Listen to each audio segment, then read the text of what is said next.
Hello, my name is Marcus. I'm the compiler of a collection of therapy quotes entitled 1001 Windmills of the Mind, a collection of advanced self-help quotes taken from what's often called the psychodynamic or the psychoanalytic perspective, which long ago, as that is referred to by some, or perhaps many, as philosophical medicine and narrative medicine. All part of the quest for understanding. Understanding's the healer. Let's talk about it, explore, experiment with our ideas and brainstorm and put the pieces of the puzzle together so we can construct a metaphorical basket, a sense of an ability to hold and understand the feelings that we couldn't have felt, now feel what we couldn't have felt. That's the release. The firebird, the phoenix, lifting the thorn, and we get back our embodiment, the feeling of being real and alive. The issue with trauma is that the feeling self gets frozen. The baby's born with a budding beauty called the emerging self. It's this feminine element, the feminine principle, feeling real and alive, call it ensoulment, embodiment, this kind of thing. And you live to the extent that you have this I, this authentic I, this core I, like that. And there's the real I, or the real capacities come from this real self kind of place. So the aliveness of feelings, the golden ball need of feelings, appropriate feelings, a wide range of feelings, aliveness of feelings. So you feel the pleasure of joy, the sweet, inexhaustible fullness of being. You have your beingness, like to be, I am, right? You have your authentic am. So we live to the extent that we have our authentic am. Now this part of us called the authentic am, or the ensoulment, or the beingness, called the embodiment, etc. That's there with us in the beginning, but usually at birth it gets frozen, or stunted in its development, or frozen in its development, called developmental arrest, like that. The rest of us develops, but that major part of us is kind of in a painful place. And that's psychic pain. There's a thing called repetition compulsion. The system seeks mother's love to get out of the pain. But that part of the brain doesn't remember that mother hurt him, but he's in pain reaching for mother. Not knowing that a moment ago mother hurt him, but he's got to reach for mother. Mother hurt him, reach for mother. So the timeless need is still there. And the system doesn't recognize that mother hurt him, but he's reaching for mother, forgetting that mother hurt him, reaching for her, forgetting that mother hurt him, etc. So this is being a love fugitive from the love that you seek. Okay, the parallels from the Fugitive TV show called The Fugitive. The character there called Richard Kimball is a fugitive from the justice he seeks. Similar idea. So, so this seems to be the opening premise, that the baby wants to connect with the mother, the secure attachment style, basic needs, basic trust is supposed to be there, where the mother's there for the baby and provides what's called an extended social interpersonal womb. So skin to skin, natural feeding, loving gaze, rhythm and safety, attunement, mother's sweetness, reverie, consideration, recognition, delight, and acceptance, all that kind of sweetness and love and tenderness that the mother gives the baby. This relationship is the soil for the beingness to blossom and flower, be a part of them. If that relationship's damaged, if that attachment between the baby and the mother's broken, okay, there'll be a lot of problems. Right? That's called attachment trauma. Attachment trauma. Now, when there's attachment trauma, okay, that's going to lead to a relationship problem. Some people call that a relational trauma or interpersonal trauma. And the person can't develop in terms of his beingness being a part of him. That developmental side, to the degree to which his beingness can be a part of, that's called developmental trauma. So he isn't developed in that kind of place. So the memory is in the survival part of the brain, called the monitor lizard part of the brain, the iguana part of the brain, the survival system. The brainstem, amygdala, spine, tip of the spine, the old ancient system doesn't know time, but the memory's there. So the body remembers what the mind can't. The mind, there's no mind to remember it yet. That comes on later on. The hippocampus comes on later on. So the baby's mainly operating out of like a body memory. The body knows. The body keeps the score. The mysterious sleep keeps mind and body. Implicit memory, procedural memory, neural circuits. Human connections lead to, the interpersonal leads to intrapsychic, or human connections lead to neural connections. So it's recorded. Babies remember this. They may be overwhelmed and do the possum thing and blot out and stunned and they're kind of numb or something, but it's recorded. The fact that he's disassociated means he's overwhelmed and he's coping in that way. So, but the body remembers it. There's a deep imprint of what happened here. Now this memory in the body, okay, it's going to reveal itself through the person's behavior, attitudes, and bodily symptoms. And there's a lot of strategy and there's a lot of qualities about in these kind of areas. So, to tell you the truth, I'm having an off day today. I'm not fully as rested as I'd like to be. I'm going to make numerous speaking mistakes here. I thought maybe I shouldn't do a video today. So I'm a little slightly under the weather, I guess. But and it's funny because I was thinking about doing a very difficult topic today. Probably one of the most difficult, one of the most triggering, one of the most sensitive topics we've discussed here so far. And I've avoided this topic. But I've noticed some people bravely have tried to understand it because it needs to be discussed. It's the elephant one of the elephants in the room, so to speak. So I'm going to redo this. I'll do this as a preliminary stumbling mode, but when I feel more refreshed, I want to redo this topic here. So I'm not disclaimer. I'm not a doctor. I'm not a doctor, nurse, nothing like that. So I'm just kind of relaying the quotes and maybe just discussing it kind of just to see if I can understand it like that. So what I'm talking about is a kind of trauma I've avoided. But I just noticed this morning, literally this morning, a guy named Ronald Goldman in 2017 put out a book that got a lot of enthusiasm, a lot of respect, a lot of appreciation, but it makes a lot of people uncomfortable because he seems to be one of the first people to put out a full-blown, professional book on the topic. And a lot of people have a hard time saying what the name is. In the past, I referred to the CIRC procedure or something. The barbaric CIRC, this savage, cruel, violent, disturbing, shocking, oh my God, CIRC procedural thing. So he wrote a book on this thing. So I also feel uncomfortable talking about this kind of thing.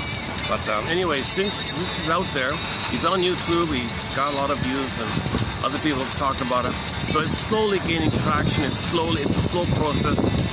But this CIRC trauma, he calls it circumcision trauma. It's a trauma. Number one, it breaks the bond. Okay, so if you want to break the bond between baby and the mother, that procedure will do it. That's a very violent thing to do. So he says, go to YouTube, you can see it. How shocking it is. Any kind of cutting on the poor baby, that's a trauma. You're pinching part of the body like that, doing all these things. Okay, poor baby's bleeding. This is a huge violation, a huge betrayal. A lot of women say they feel regret allowing this, they feel guilty allowing this, and then they rejected the baby because they feel so guilty. It causes a bonding between the baby and the mother to be broken. And the quote I have here from somebody said that there was she had the baby for about a week, she said, and then they yanked the baby away, and she saw what they did, and then she rejected the baby. She hated the thing. She felt so guilty, and everything was disturbed, and the happy relationship that started off well, she hated the whole thing. She hated herself. She hated the baby. She hated what happened, and the bond was broken. That baby was traumatized. So these things, it seems to be part of the plunder system. In order to pillage and plunder, break the bond between the mother and baby. Because if the baby interprets what the mother being a monster to him, okay, so in the baby's mind, in the mentation, his rage, okay, will project onto the mother and think the mother's a monster. But it's the baby's rage onto the mother. The mother did a hurtful thing, but the baby's rage projects onto the mother and sees the mother based on the baby's rage, and the baby's an oral phase. Now I got in the mind a monster of the id, an id monster. Any kind of devouring entity that's the rage wants to gobble them up. So I've talked a lot about the science fiction film called Forbidden Planet, about monsters of the id monsters. And you can take your pick how this form takes. Just take a sheet of paper, make it a rage, make a creature that's the rage wants to gobble you up. Everybody can draw their own version of it. Typically, it's the guy with the horns, right? In the Twilight Zone, it was called Howling Man, the guy with the horns. It's not real. It's a symbol as code for the baby's rage or what happened to him. Baby's enraged like that. And then later he may project it onto others and think others are dangerous. He won't trust anybody. Because the mother's the prototype. The mother's the imprint of the world. The mother's the world for the baby. What happens there, it's going to be an overlay onto the world. It's a stencil. You can see the world through this lens. So there's a huge issue like this, right? Now, a lot of things can cause a child to receive attachment trauma. Not only the CIRC trauma, There's many things. Removing the baby. Just simply removing the baby. I mean, severing the cord and the placenta and putting the baby away. That'll do it. The rubber nipple, that can do it. And there's things in advance to weaken the baby, to encourage the chance of trauma with birth trauma. The mother on the back and the syrups up. Using gravity to push down, not getting rid of oxygen, nutrients. The gravity's pushing down, a little pressure like that. Baby's struggling to come out of the canal. A lot of pain. He might even be hitting the tailbone, somebody said. Gravity's supposed to work with the baby in the contraction. Supposed to be a flow, and the baby leaves the cord called lotus birth. So long ago, okay, so, oh, hang on a second. Oh, son of a gun. This often happens. I set up, 5 minutes later, somebody is just right in front of me. Hold on a sec. Give me a sec, man. A little awkward. I gotta move. Maybe I need to move here. Hold on a sec.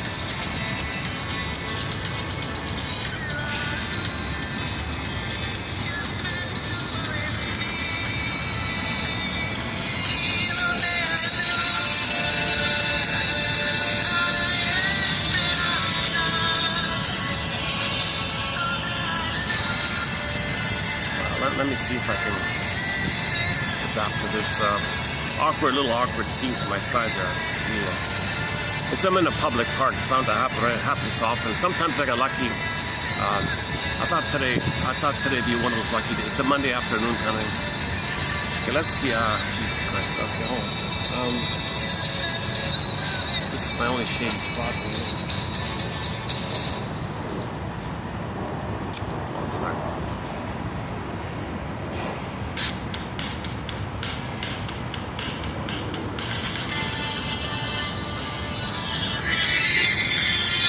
Let me just shuffle so what I'm getting at is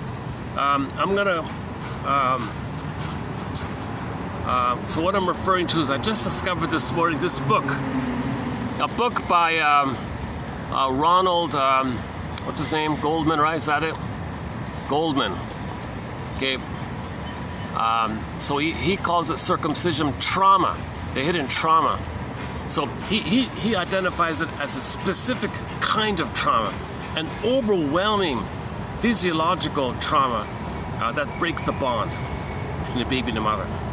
This is a deep imprint, a deep betrayal, a deep wound that breaks the trust. Now the person later won't trust others. It'll affect their marriage because they don't trust people. They might unknowingly have so there's all sorts of symptoms. They may have some form of PTSD by it. So he talks about this as leading to PTSD, but the personality can buffer it.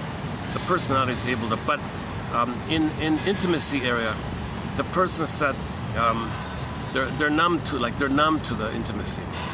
So he likens it, instead of watching a film in color, you're watching a film in black and white. Like you're missing a lot of vibrancy and aliveness. So a lot of people feel numb in this area. So this is a sensitive topic. A lot of people don't want to talk about it, but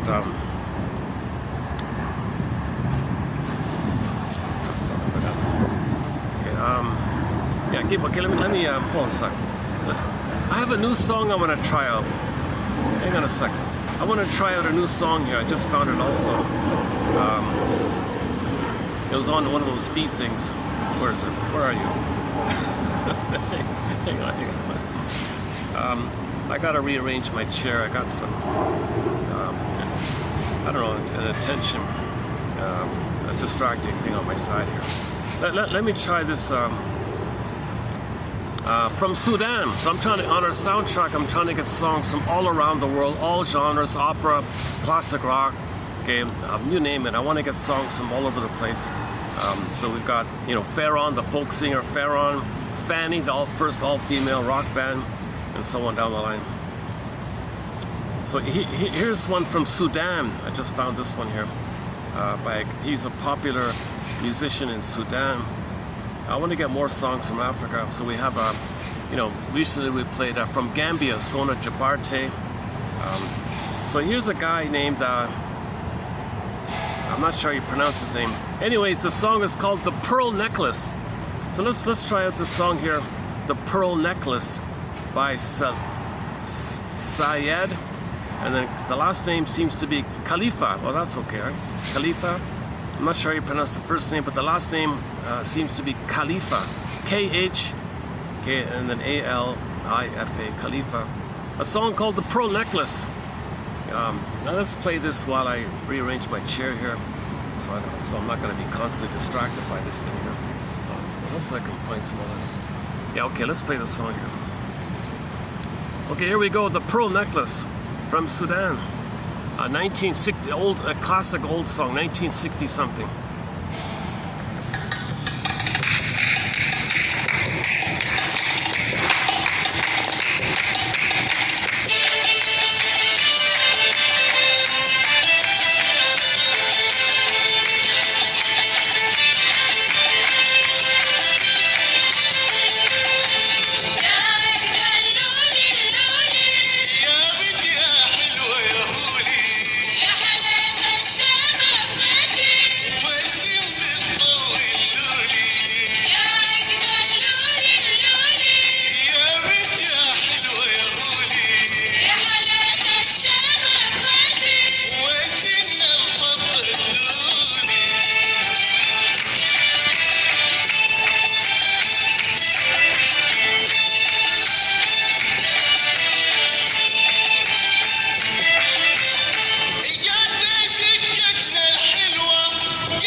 Let's try it here then.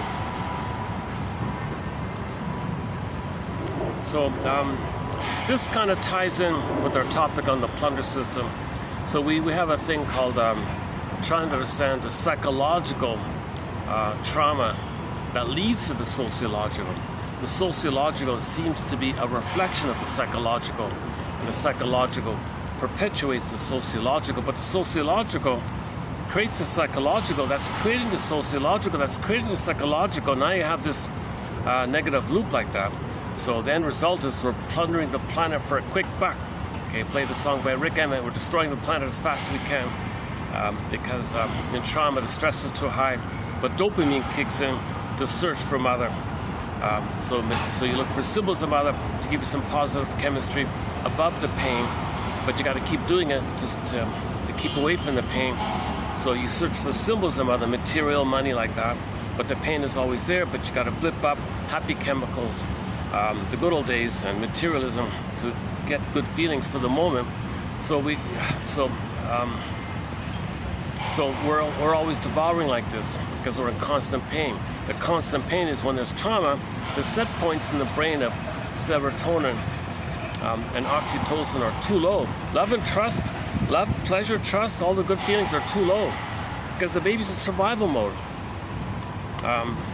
So the baby's his stress in his brain is way too high, adrenaline way too high, and then related to it is dopamine, because the dopamine is the hope to chase for mother. So that's like Pandora's box. Hope came in, right? So the hope is you got to find mother. Mother hurt you, but hope is find mother. Maybe if you're dysfunctional, maybe you'll get mother's love in the past. Enter oral fixations, greed, materialism, greed like that. Or, I mean, just a greed. So you think if you get stuff, you'll get mother's love in the past. It didn't work, okay, but there's pain, try again. Get stuff, food, cookies, materialism, you know, you buy shopping, you buy stuff. You think for the moment, when you buy something new, you'll get mother's love in the past. Does it make sense? Pain is still there, you do it again. Okay, you buy a new fill in the blank, didn't work. For the moment you blipped up, because that's the nature of the dopamine. You get excited, so you're distracted from the pain because you got the hope that the thing you're going to get from the unconscious point of view is mother. So you're anticipating mother, and that triggers the good old days of when you did have mother. And when you did have mother, even if it was just in the uterus, you get the chemistry related to the blissful oneness of being with the mother. So you blip up some old chemistry of the reminder of when you wanted the mother. So the thing you're searching for functions as a trigger mechanism. Ullman and Paul call it an ATM, an addictive trigger mechanism. So if you look for a similar mother, they call the similar mother an ersatz self-object. So when the baby's nursing with the breast is a self-object for the baby. So there's problems there. So look for a mirage of that called a fake ersatz self-object. So the breast is the self-object, written as one word, and the baby self thinks the object mother is one. They're written as one word even. The phrase the word is one word, self-object, referring to the baby owns the breast. It belongs to him, it serves him. He receives all the goodness, mother from the breast. Failed? Well, okay. The world is symbolic, material for the mother. So you search for mother, a similar mother, material, a similar mother, money, similar mother. It doesn't work. But you have the hope to get mother. So you look for a similar mother. The process of the dopamine, that's for identity, you feel important, and getting connected with the mother, you feel safe to love. So identity and connection.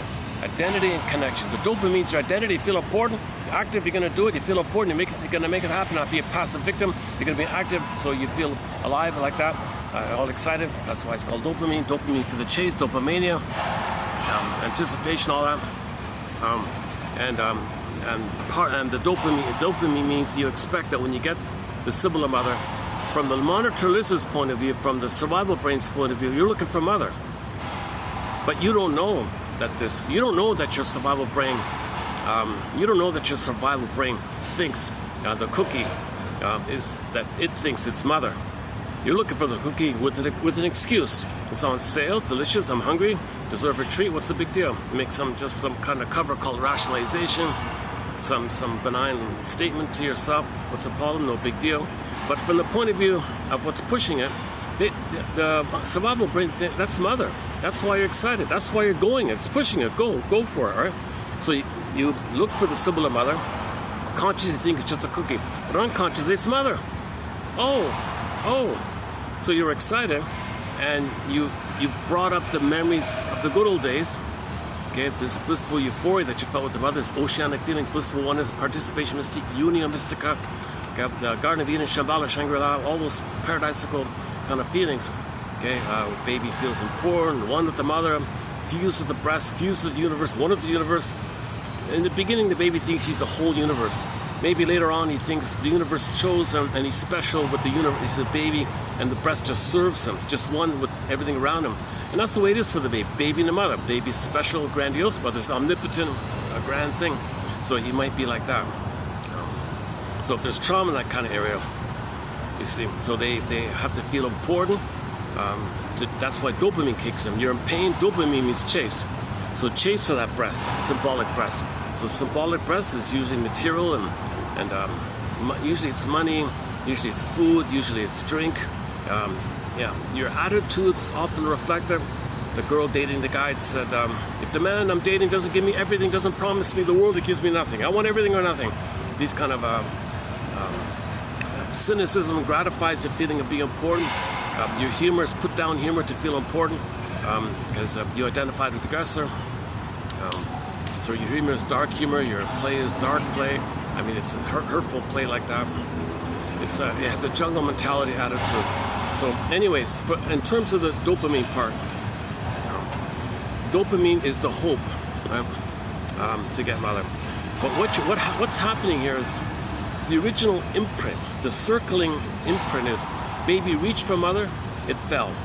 Okay, a great hope fell, you heard no noise, the wreckage was within, no cunning tale that let no witness him, says Emily Dickinson. Okay, there's a pain so utter, swallows up, and the baby goes into a swoon. So the baby reached up, mother said no. Baby cried, distress, signal, shame, upset, mother said no. So he's disappointed, obviously. Now his rage came about. Mother rejected the baby's rage as a signal. Baby's rage was an SOS. Mother, SOS here, my rage is SOS. And she blocks it because the mother who's traumatized is hoping for a better childhood passed on her end. So in her present, she's hoping for a better childhood passed on her end. So she may turn to the baby, baby, my mother didn't love me, you play my mother, you do for me what my mother should have done for me. So the mother is going to symbolize the baby as her mother and expect the baby to mother her. Baby's not being seen by this. Baby's being totally ignored like this. He's enraged by this. How can you not see me like this, mother?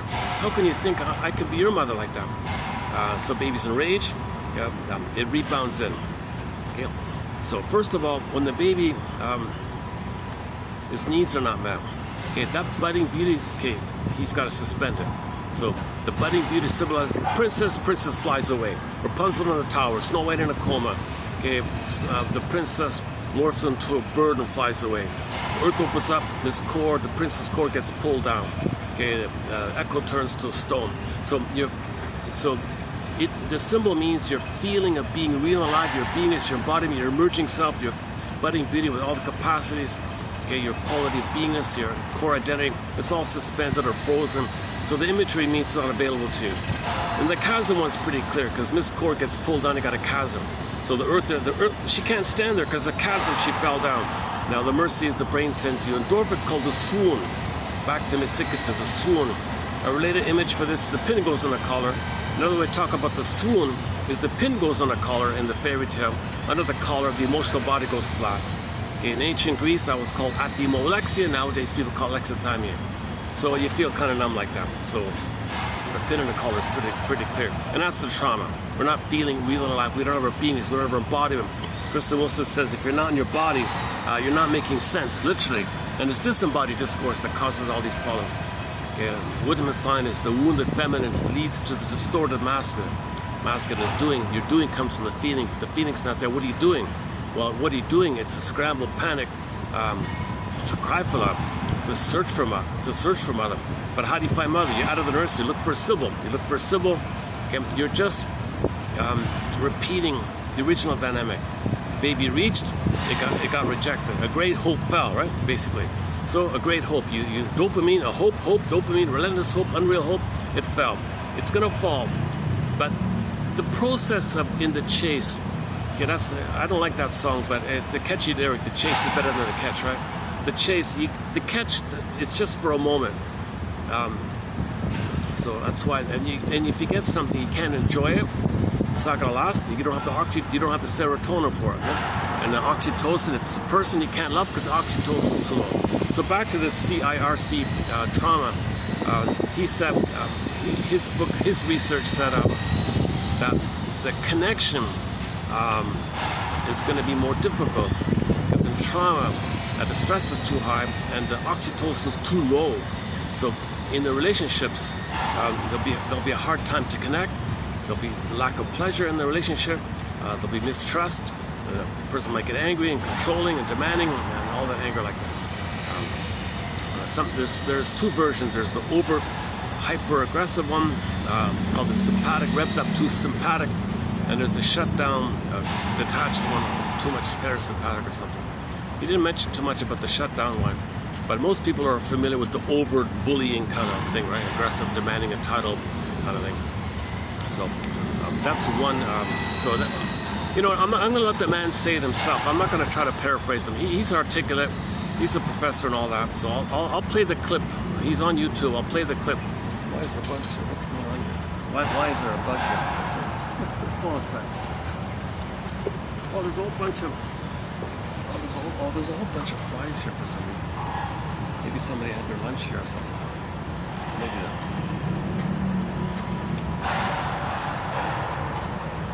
Well, I'm kind of out of options here. Let's hopefully the flies will. Son of a gun! I'm having. Oh, today's one of those days. I know the pattern. Once in a while I have a day where everything goes wrong. This is one of them. You ever had those days? Just. Oops. There it is again. My goodness, what is this? Is there some kind of...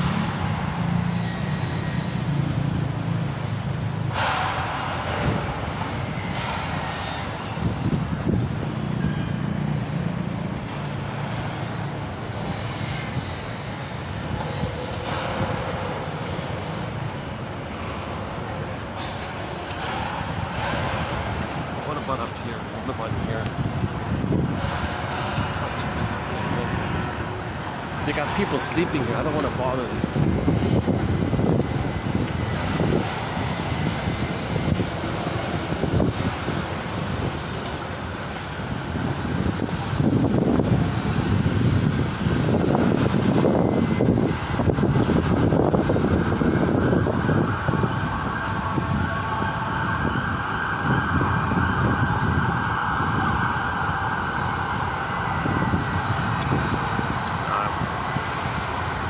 People are taking their naps here. I don't want to disturb these people. Son of a gun. This is a tiny, mini little micro parkette, really. It's not really a full park, right?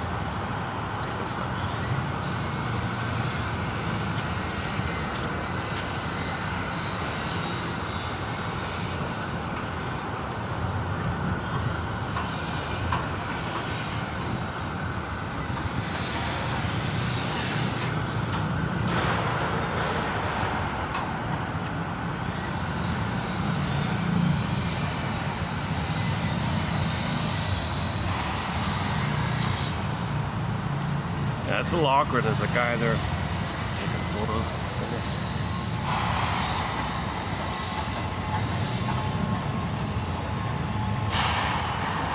We have a quote: people need to find ways to make themselves feel important. I gotta find some way to feel important. I gotta think something so I can feel important. Maybe that's going on.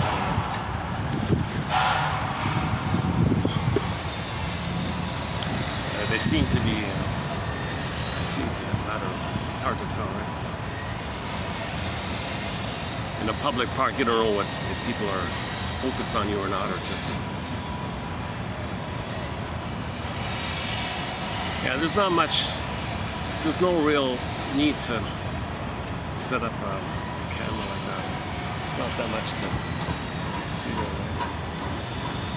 Son of a gun. I might have to start this video over, eh? What's going on with the flies here?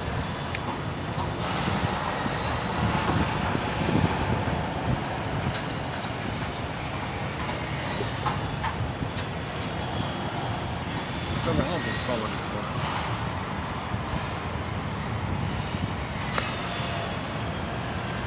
Oh, I see that. Oh, I see. Yeah, there's people. It's still there. People left their. I can see eggshells and some garbage there. They haven't cleaned it up yet. Oh boy. Let's get back on track here. Oh, son of a gun, yeah. I'm on the verge of closing this video. If I can't save it, I'll redo it. Let's see if I can save it here a little bit.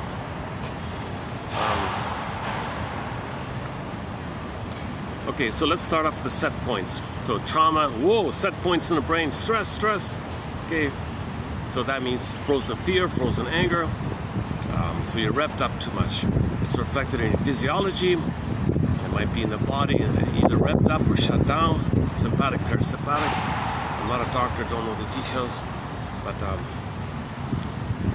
anyways, dopamine's gonna kick in when there's trauma, because the system seeks to realign itself where oxytocin and serotonin are at its proper place, and then the stressed one just hovers in the back and reacts in the moment for certain situations. It's not meant to be the permanent hypervigilance, permanent alert, permanent 24/7, permanent, that's all the problems like that. So the dopamine says, well, we got to get out of this. Well, find mother. Well, look for symbol, failed. Look for symbol, failed. So the slot machine's a pretty clear example. A baby had a great hope, it fell. Go to a slot machine, hope, blinking lights, all excited, it fell. So the symbol is the slot machine was cold and refusing. Okay, that's a symbol. It's supposed to give you something. You had a hope, it'll give you, you'd hope to win. Well, when the baby reached for the nursing, he hoped to get mother's love. It fell. So when you repeat something, ultimately it's for you to observe it, to know the past. You're hoping for a better past. So when a person goes to the slot machine, they hope to win. They hope to get mother's love in the past. When you eat the cookie, you hope to get mother's love in the past. When you drink the wine, you hope to get mother's love in the past. When you buy the thing, likewise, and it goes on like that. So this kind of behavior is the hope for a better childhood past, because that part of the brain does not know time, but there is time. So the cortex gives us cover, excuse to make us unaware that our unconscious thinks that the cookie could be mother in the past. So therein is sort of the system, right? So the soul flies away, okay, the endorphins makes you numb. Baby's anger rebounds in on himself, got an image of the howling man attacking him. So he's got to hate himself to feel hope with the mother. The condition is, to have a tie to the mother, he's got to hate himself. Now what's the hate? The hate is a cry for love. The cry for love was to the mother, but that cry for love to the mother ended up with anger, a devouring kind of oral rage to want to control the breast. Became destructive now. But it's blocked, rebounds in on himself. Now he's got this devouring entity in his mind, wants to gobble him up. Could be the guy with the horn, Satan, devil, all these creatures, right? Ari Man, Bali, Bila Bai, in the Twilight Zone, season 2, episode 5 of the Twilight Zone series, they had a list of them, a list of names like that. So anyways, it's just a symbol as code for your original SOS for love. It became destructive in a rage. You're desperate to control the breast to feel safe. It has a devouring quality, because how does the baby control the breast? He's got to gobble at him, thinks he can control it. If he gobbles, so it's now kind of enraged like that. So it's destructive when you're trying to control the breast. Block turns in on himself, that image is doing it to himself. Now he's got this inner critic, inner persecutor, okay, he's got this inner tormentor or whatever. He's got something in his mind. He's got to have that. He's got to hate himself. He's got to attack himself, because that's his cry for mother's love. It turned to anger, but it rebounded on himself. That's his cry for love. So that pain, okay, it's what Bergler says is he's going to deny it by sugarcoating it with the hope of the chase of the dopamine that he'll get mother's love. So when he reaches for the cigarette, it's the hope he might find mother. So this is called a pseudo activity, pseudo aggression, he calls it. Confession to a lesser crime, he calls it, because the first one is the major crime. He's going to confess to the lesser crime. That's his metaphor, that he's got some kind of rescue station, he's got some kind of hope. So the sugar coating is the hope to chase for symbols of mother. Okay, and this phenomena, this misery machine, okay, Mark Twain calls it the misery machine. Bergler calls it the rigmarole, simply. This whole rigmarole, called psychomasochism, where you can't know this pain. You can't know that you're hating yourself. Now what does that mean? You're crying for mother's love. It turned to rage, but mother blocked it, like the river rebounding in, it's going in like that. So hating yourself means you're crying for love. Everything's love or a cry for love. But now you're attacking yourself, kind of quote-unquote devouring yourself in a sense, right? So that's why you have all these images, all these fairy tales where people are being gobbled up, like the Minotaur gobbled up, Iron John story gobbled up, and so on down the line. Take your pick. All these images and mythic fairy tales of somebody gobbling all this up. That's going on inside. Mythic fairy tales are images of inner dynamics. They're code for inner dynamics. They're pictures of inner dynamics, right? Okay, so go to the last video on this point about that a little bit. Okay, so now you got this phenomena where he's got a he's tied there. He's fixated at this anger or cry for love, but it's rebounding destructive on himself now. He's fixated there. He can't know this pain. That's the major crime Berger talks about. So he's going to bury it by sugarcoating it. Sugarcoating it, that's the hope, the relentless hope. So symbol of mother, symbol of mother, symbol of mother. It fails, chase again, fails, chase again, fails, chase again. So we're in this dynamic called plundering the planet for a quick buck, self-devouring society like that. And then the final one is the cortex, to give you excuses, cover, flip, flattery, duplicity, beliefs, excuses, make up stories, just fool yourself, lie to yourself, and all that kind, just to provide cover. So you're not aware of it, because you got to keep the hope. Again, the last video. You know, that video I did, last video, that got like 700 views or something. Yeah, check out in the shorts section. One of the most popular shorts recently was called "The Oral Fixations as a Cry for a Mother's Love in the Past." And I summarized it. I was feeling a little more refreshed, so I did it better there. Today's really an off day today here.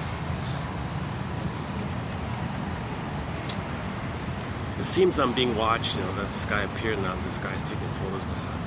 It's so stupid. It's just people need something to do, right? They need to feel important.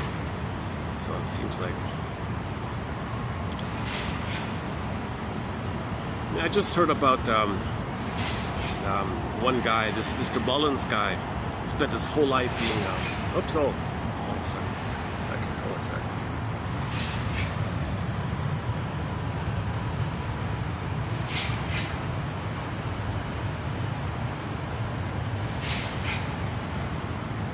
Is that the same guy? Just walk right in front of me or something?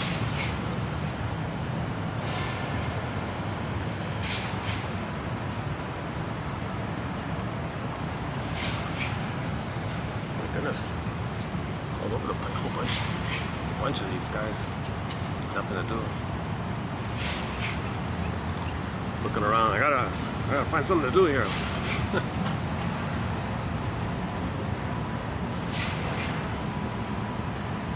They don't look like typical tourists. Okay, anyways, flies back. Jesus. Okay, where are we? Okay, so Edmund Burger is called psychomasochism. Okay, so that's called the hope. Oh, goodness.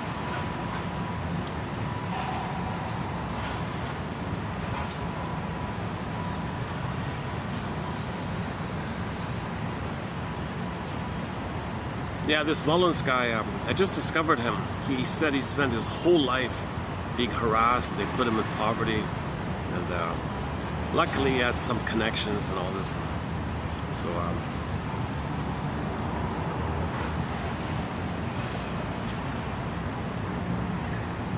So he tried to give you what he believes, what convincingly is I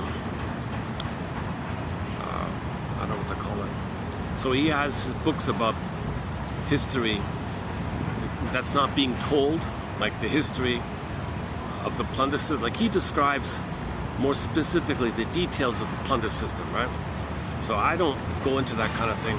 So I just one time mentioned Mr. Perkins giving a little sort of like a simplified version of it, just a very abbreviated, simplified, non-detailed version of the plunder system. This guy here really spells it out in detail. And they harassed him all the time about it. Everyone else is shadow banned, but they picked on him for some reason. Okay, anyways, so this ties into the plunder system actually a little bit, right? So my guess is just an accident. It's just an accident. So roughly, whatever it is, Star Trek says 6,000. Some people say 8,000. Some people say 10,000. Whatever it is, somewhere between 5 and 10. I don't know. Nobody knows really. We accidentally discovered, with our discoveries, we got surplus of serotonin. Felt very good, but that's over and above mother loving you. So when you get something and it goes away, you, by comparison, you feel dangerous. So it's a misunderstanding. You're not in danger, but you're so used to the surplus. Somebody said, well, today's luxury then becomes a necessity. Luxury then becomes a necessity. It's not.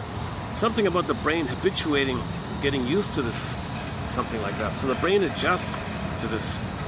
Then you want to maintain it. So discover something. Then when it goes down, you don't remember that you're safe. You just remember by comparison you're less safe. So go Now we enter from village to pillage, enter the plunder system.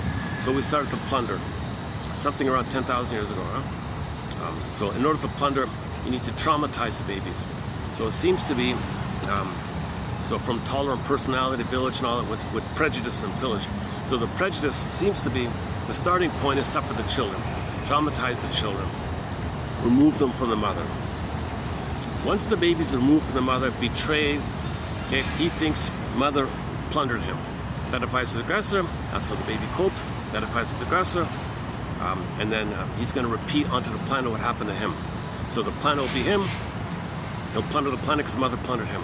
Then flip-flop, due to the fusion, okay, he is angry at the mother, so the planet playing him, poof, there's his mother, he plays himself, angry at his mother, now he's angry at the planet that he just plundered. First he hated, so there's an old quote, people hate whom they hurt.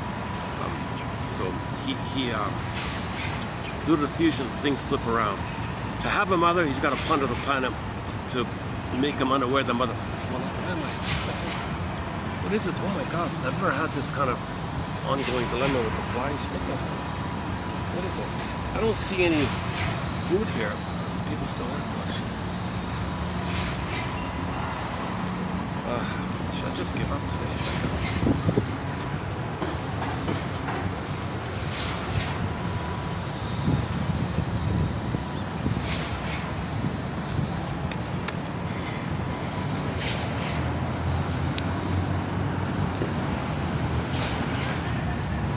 See, my lack of sleep today makes me a little more irritable like that, less patient. Otherwise, if I were in a good mood, I might not notice any of this stuff.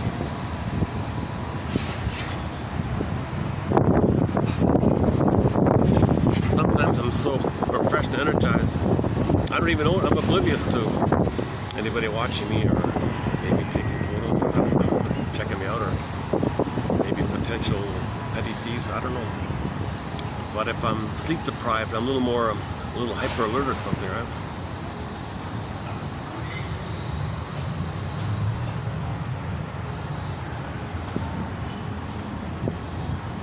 Let's see if, okay, so where are we here? So I'm just trying to understand here. I'm just trying to understand. Okay, so what the issue is, to heal from trauma, we have to understand the trauma, right? If you don't get a story, then you just keep repeating until you do so. That's a famous line from long ago. If we don't remember, we keep repeating until we do. When we do, we stop repeating. So we don't remember this kind of trauma, but we can make the inference that it's there by our negative behavior. If we're destroying the planet, maybe mother destroyed me. That's how to communicate. Mother destroyed me, destroy the planet. Mother plunder my soul, it would plunder the planet. And then you're angry at it, so now the planet's your mother, and now you're angry at the mother. Mother didn't deprive you, or you deprive others. Mother, you felt pain, shame, guilt, you put others in debt, and that's the mechanism to if you constantly feel guilt and shame and debt, you always put others in that, and that's a reflection of how you feel. So you externalize. What the hell?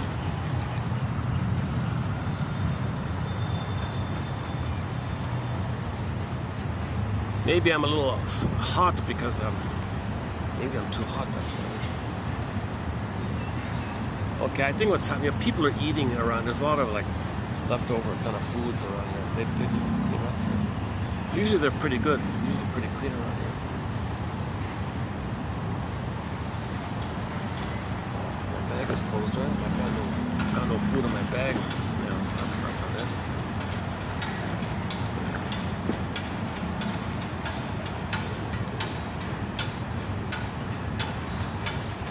I could try my luck on the other side, maybe. It's funny because it's not that busy, but I can't find a peaceful spot here. Oh boy. Okay. Is it still the flies still coming? I keep hoping the flies will find some other place.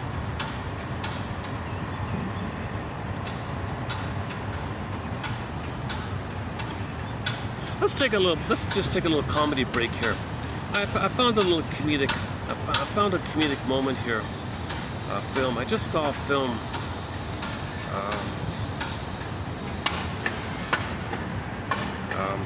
comedy western. And I recently posted how a comedian handled a heckler. So I mentioned that already. Here's another way some person tried to handle a heckler. A little graphic, but anyways, here's how somebody handled a heckler. So there's a comedy film called Rhythm on the Range, 1936 film. It's a singing cowboy kind of thing. Anyways, he's not the main character. He's like a sidekick character. The sidekick wants to play some music on the street. He's a street musician, wants to raise money. So he was talking to the audience there. You know, guys, I'll play a song. I need to make some money here. You're nice people. I'm sure if I play my music, you'll give me some money, right? So he was chatting up the audience a little bit, and somebody was heckling him. And I thought, here's how he handled the heckler. Let's change things up here. Okay, let's see, bro. Is it showing up here? How is the lighting? How about like that? All right, let's try this.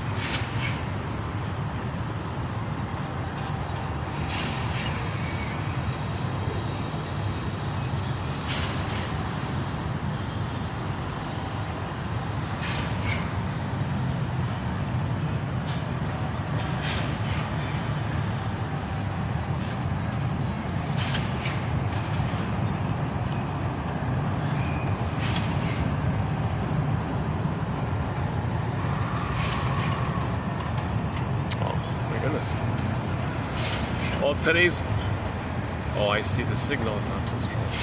Oh, the signal bar is too low. Maybe I gotta move around it or something.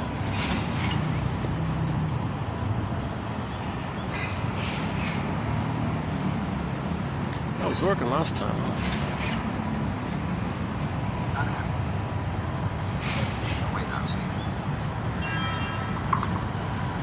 Anybody had told me a month ago that I'd be standing out here tonight talking to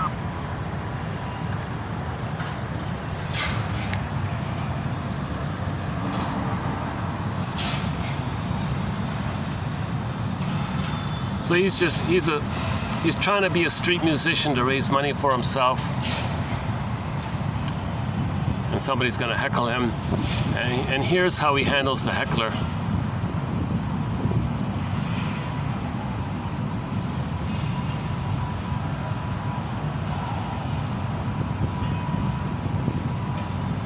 This is the sidekick for the main guy, and he helps them. He helps his friend find love and all that.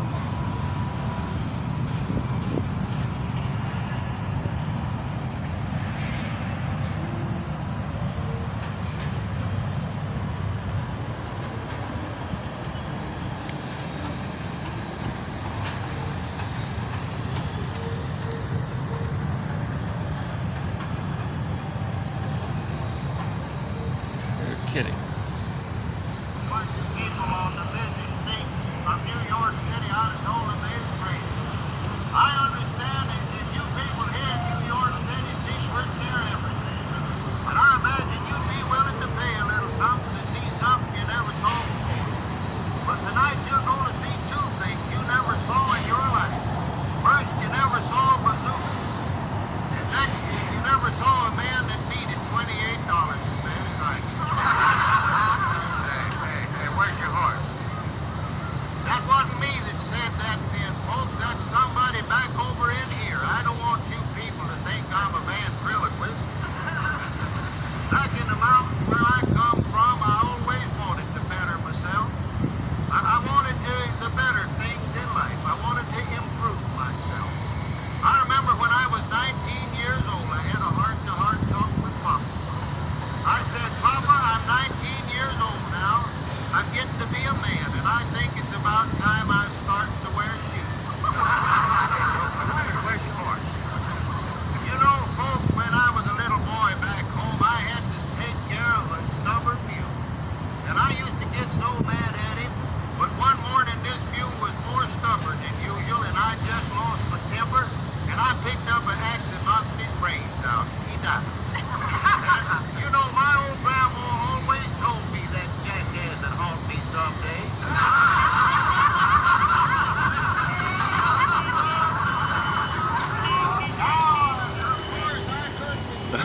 was a clever way to handle the heckler. Indirectly call him that, right? And the audience got it. Did it come across? Should I try again? I could barely hear it. I don't know. Was the volume up? Let's try again.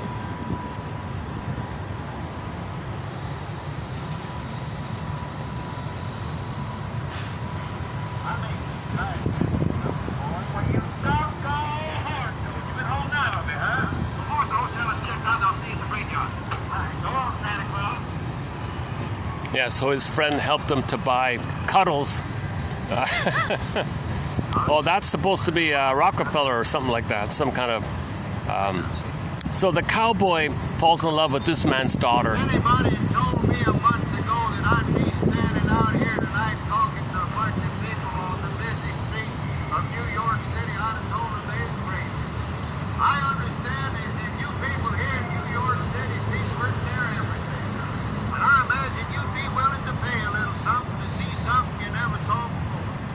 But tonight you're going to see two things you never saw in your life.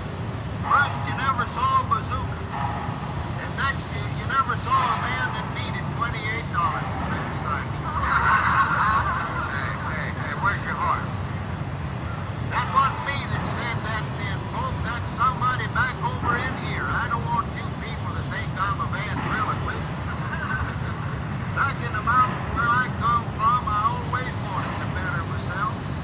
I wanted the better things in life. I wanted to improve myself. I remember when I was 19 years old, I had a heart-to-heart talk with Papa. I said, Papa, I'm 19 years old now. I'm getting to be a man, and I think it's about time I started to wear shoes. Where's your horse? You know, folks, when I was a little boy back home, I had to take care of a stubborn mule. And I used to get so mad at him. But one morning, this mule was more stubborn than usual, and I just lost my temper, and I picked up an axe and knocked his brains out. He died. You know, my old grandma always told me that jackass would haunt me someday.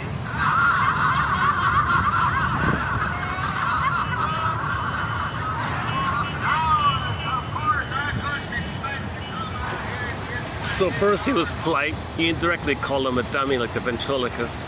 That was just a softener. And then the second one. This show, by the way, somebody mentioned the actress. So the guy, the wealthy guy, the Rockefeller kind of guy, right? Has got a pretty daughter and all this. And this comedian guy's a friend. He's also just a cowhand or something like that. Handles the cows and all that. So this poor cowhand guy accidentally meets the daughter of the billionaire, right? Let's see if we get a picture of her. Hold on a second.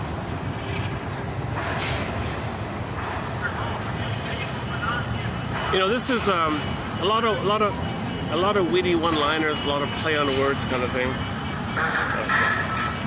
Hold on a second. So, you know, somebody made a reference to this actress, Frances. Is that her? Oh, there she is. All right.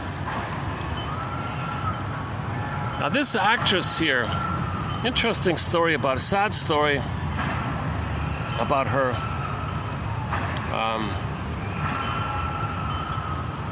So she just wants to run away from an arranged marriage. She doesn't want to marry some man she doesn't love, so she just runs away in a panic kind of thing. So she just hops on a train and meets the cowhand guy. There's Cuddles. So there's our hero. He's the singing cowboy kind of guy. And there's Cuddles. And that's so that's when they first meet, I think. She sneaks on the train. Okay, that woman there. Okay, so that woman there. Okay.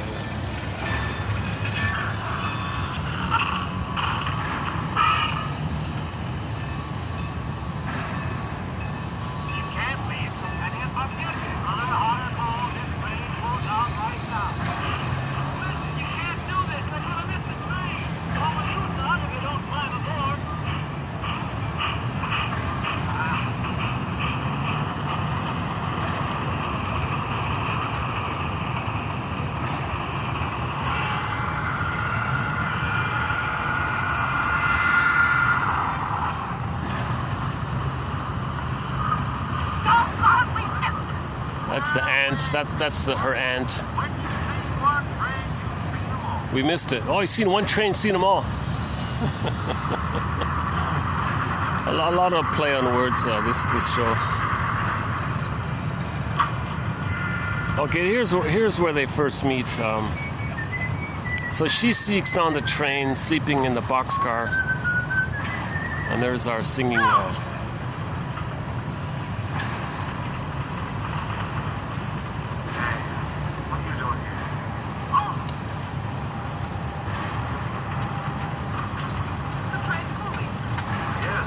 The train's moving. Yeah, that's what they do.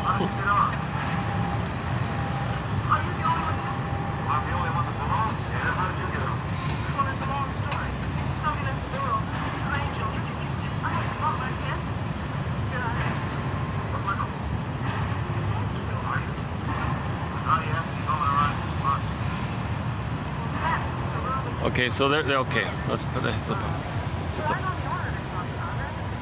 Okay, so this actress,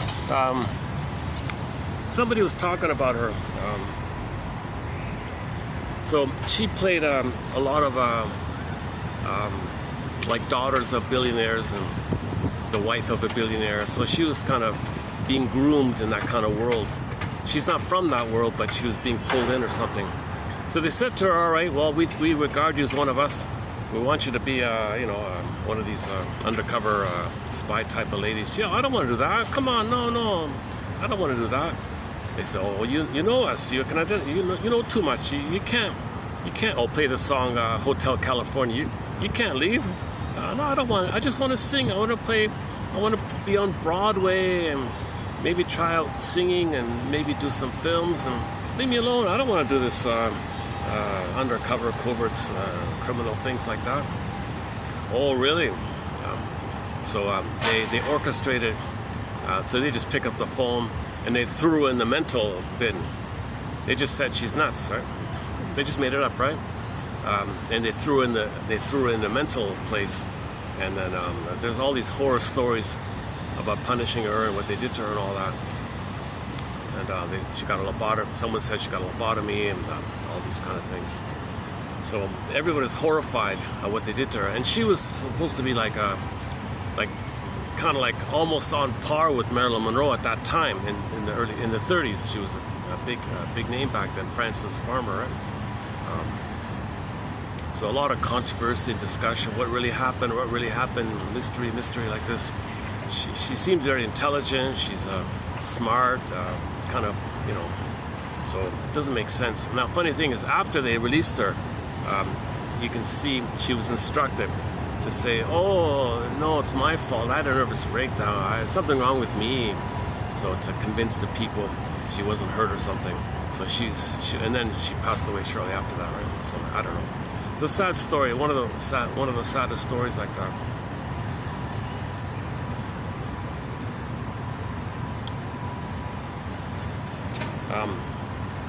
Anyways, it's a good film, yeah. Except for the reality of what happened to her. It's a funny film. It's a lighthearted sort of comedy.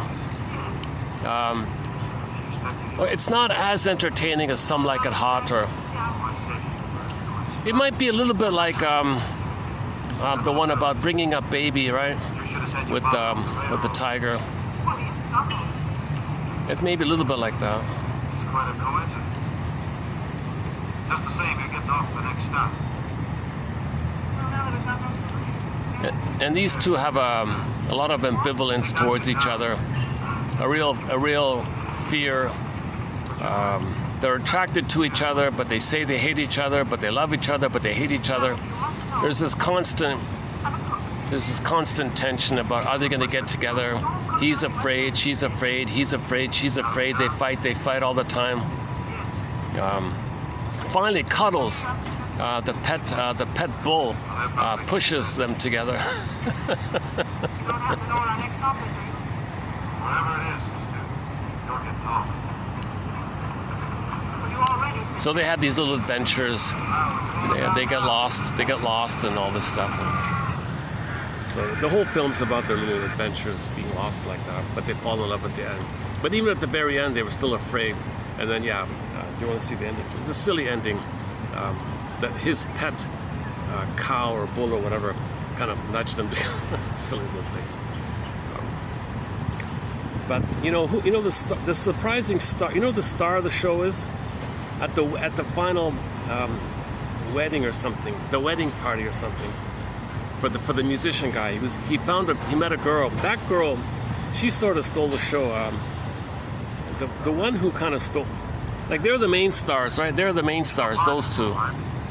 But the one who stole the show was his buddy's girlfriend that he's going to marry.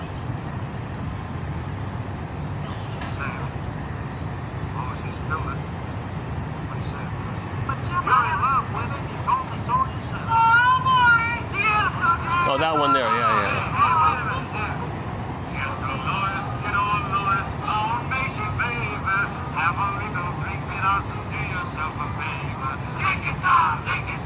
The musician's girlfriend, the one in the white dress, the shorter girl, she sort of steals the show here. She's a comedy, she's a comedian kind of.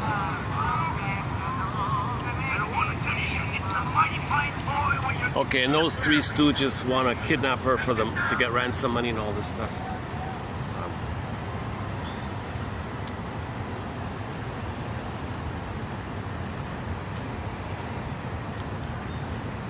Okay.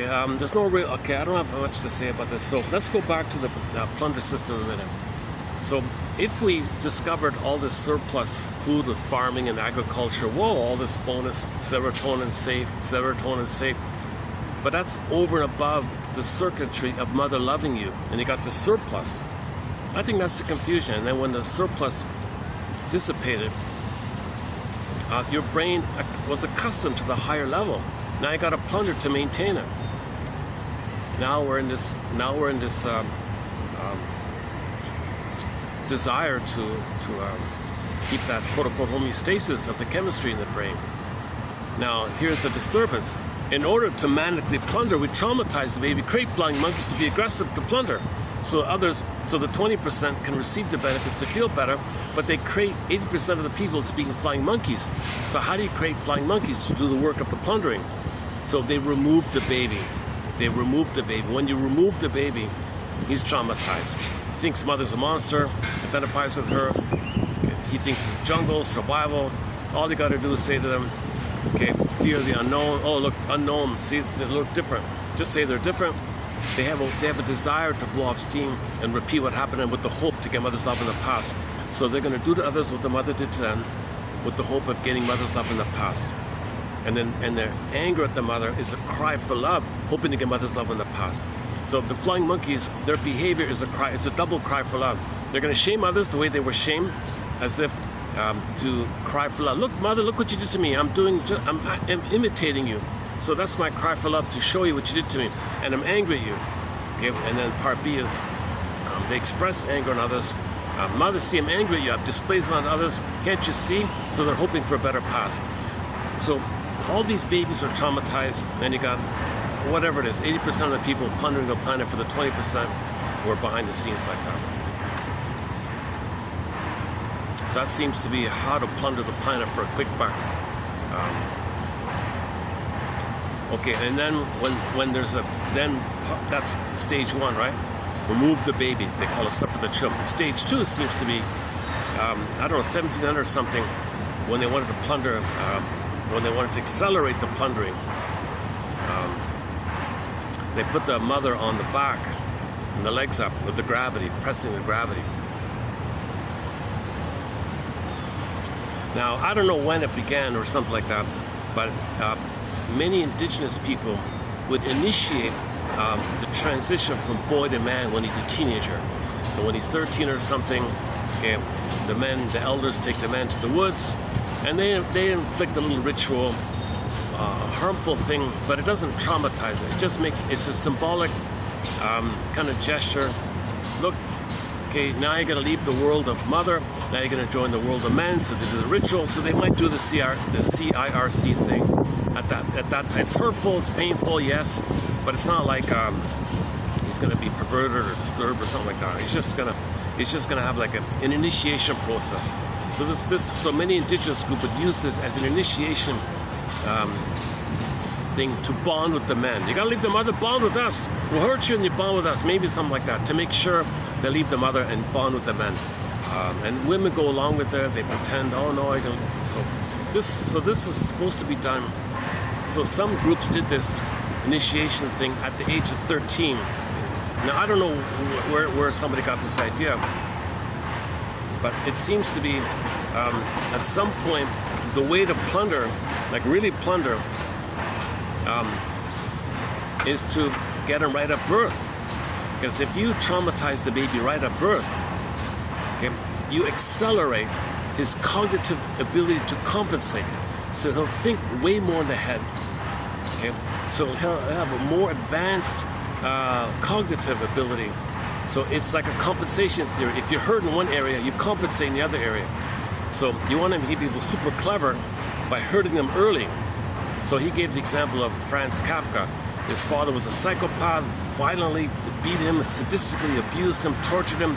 He was a very disturbed character, but he was a genius with writing, right? He could write very well or something like that. So one person thinks, or one person asks the question, could we say that's an example that if you inflict the CIRC barbarism on a baby, he might become more, he might compensate in that way. So maybe they thought that it makes you unfeeling, it makes you numb, but you think a lot. Now the thinking a lot is going to be in the service of the plundering idea. So in order to plunder the baby, make him think a lot, so he figures out schemes to plunder. So that seems to be the third mechanism to plunder. Okay, just remove the baby, that'll do it. Okay, just sever the cord and placenta, that'll do it. Or put the baby away, that'll do it. Similar, okay. And number two, the table or the hospital procedure in general, or the mother on the back with the legs up. And the most disturbing one, whenever it took place, I don't know, is the CIRC thing. Because that'll really do it. That'll really traumatize. That's a very violent betrayal. That's an extremely cruel thing to do to a baby. And the reason this keeps on going on, because if men get it, they identify with the aggressor, and they can't see a healthy kid. They got to do it to the kid, because they're so angry that happened to them, they do it to the kid. So when the kid is born, they got to do it to the kid in their anger that it happened to them, because the boy who did it identified with the aggressor. I have a kid, they do it to the kid, and they can't have the pleasure. No, don't do that on my kid. No, they're so angry what happened, they do it like a Talionic revenge kind of thing. So men are taking revenge on their own kid, called the Elias complex. He's jealous, he's angry, he can't tolerate this. Now, so part of the plunder system is, okay, to organize the plunder system, enter this whole religious thing. Okay, so religion is a tool or an adjunct or supportive psychology to plunder. So what you do is, as I'll read the quote in a minute. He says, you project the boogeyman in the mind, this monster in the mind, right? And you're enraged at the mother, and you're enraged at it. And you think because you're enraged at your mother, you think your mother's enraged at you. So whatever went down, it was very hurtful, but the baby didn't die. The baby thought he was going to die. So he had oralistic, or cannibalistic, devouring things, right? He projects that onto the mother and thinks the mother is what he feels. Now he thinks the mother is that. So now you project, now to deal with this, you create a story on the outside. On the outside, up there in the sky, there's a devouring fill in the blank. Okay? Now it seems to be that world of religion in the area of plundering. Okay, you devote yourself, quote unquote, we traumatize you in the name of pillage and plunder. In the name, so when they do this CIRC thing, I think what it's basically saying is, in the name of pillage and plunder, we traumatize you.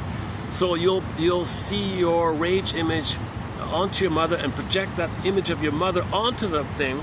Now, by the way, you can't know it's your mother, so you put it onto the father. So you say, the father up there in the sky is going to hurt you, like that, right? And then everyone does it.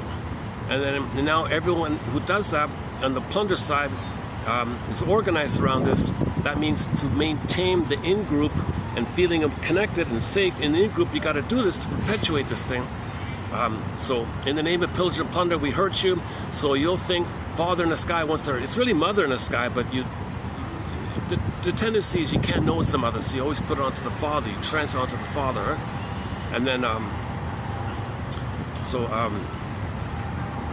whether the mother hurts the kid or the father hurts the kid, one of them or both of them hurts the kid. So the story was, well, there's an angry, jealous God or that kind of thing, right? So now you have this tool. You have this tool, so to plunder. So we're in a negative, unconscious perpetuation of desire to plunder. Okay, to gobble up the planet for a quick buck, to get some positive chemistry above the stress. So we create stress and then chase to feel better. Stress to chase to feel better. Okay, in order to plunder, you need flying monkeys. So 80% are going to be inflicted, and they're not going to know. Make them dumb, entertain them, amuse them, make them okay. So there's no the schooling doesn't give you a proper education, no history, no psychology, no self-awareness. Just amuse you, entertain you. Just listen for, so that whole topic on how professors self-censor, and they know if they want their nice fancy paycheck, they just distract you with nonsense, occupy you with trivia, whatever. Right? So now you got 80% unaware, right?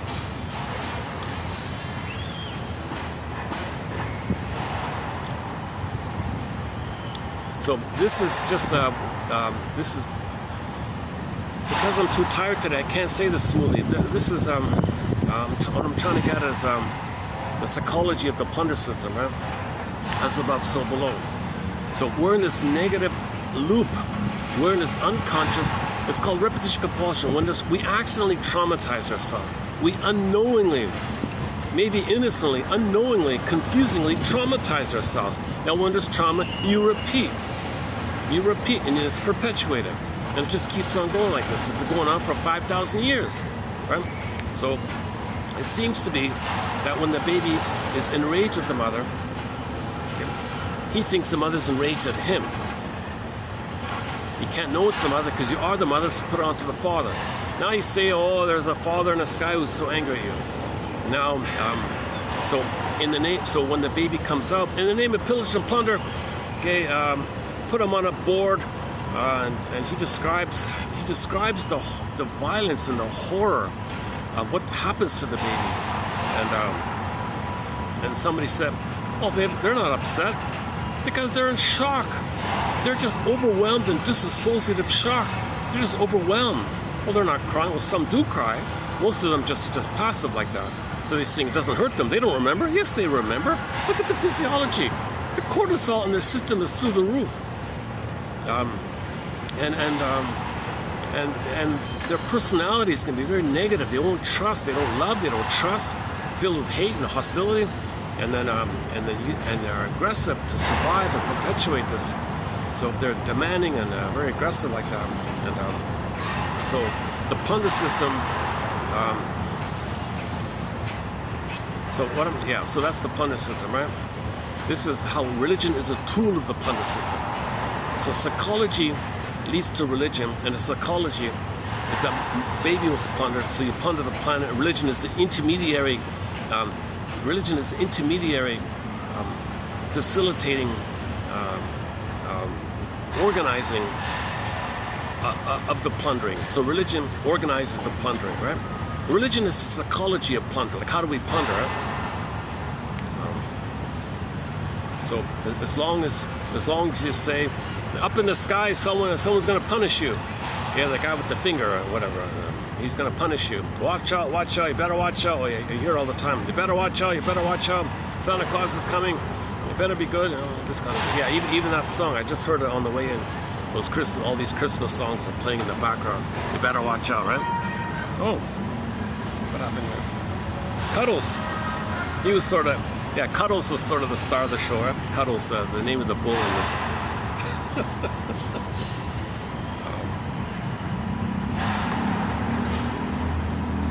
Okay. Let me just read the quote. Hold on. Let me read the quote, and then I'll play the. So what I want to do is read 3102. Okay, 3102. I'm gonna have to redo this here.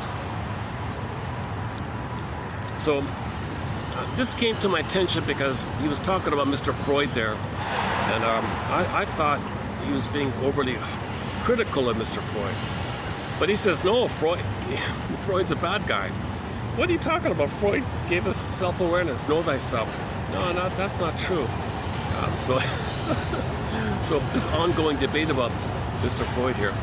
Only the neurotic. So he was trying to figure out that the fallacy that babies want to knock off the father and sleep with the mother. What the hell? What disturbance is that? Where'd you get this from? Why do you say this is like for all of us? No, that's just for very, very traumatized people who got the CIRC procedure. And anybody who receives that very violent procedure, they're going to think in these wild, angry terms. But most babies are not that traumatized. They're traumatized, but they got some love, so they don't cross that kind of quote-unquote sociopathic, psychopathic kind of realm or something, right? So here we go. Only the neurotic son, well, Mr. Freud, right? Okay. Only the neurotic son of a destructive and manipulative father has a repressed wish to, quote, kill the father, right? So that is Oedipus myth, right? So first of all, the Oedipus myth is metaphor for inner dynamics. Okay. The mythology is a metaphor that the baby couldn't leave the mother, so quote-unquote married, no father around. He didn't kill the father, he's just not there. So that's all it means. The story of the Oedipus story just means if the father's not around, he's not around. Nobody killed him, just for Pete's sake. It's just a way to convey that he's married to mom. So where's the father? So they just create a story like that. It's like the father poofed away, so the act of the mother gobbling the son, where's the father? He didn't intervene, he disappeared kind of thing. The son didn't do that. So it's just, these myths just try to describe the imagery. The imagery is the self-concept, one with the mother concept, and no father around. The boy didn't leave the mother when the mother gobbles the son, right? If the mother turns to the baby to comfort her, he can't leave her. He's stuck in the target of the oneness, so no father around. So the story's like that. So the story's just, watch out, you know, mother's wasn't nursed or something, so she turns to the baby for that.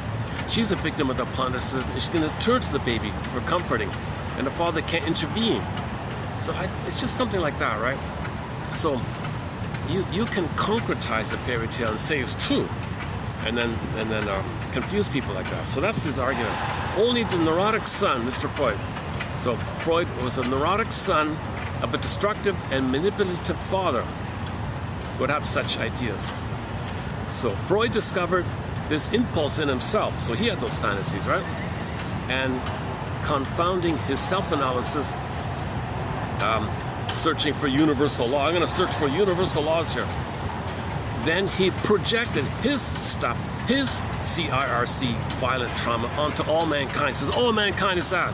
So what happened to him in a very disturbed thing where he received a CIRC procedure and had these wild, violent fantasies, enraged fantasies like that, and he had thoughts, I don't want father, I want mother, where's mother?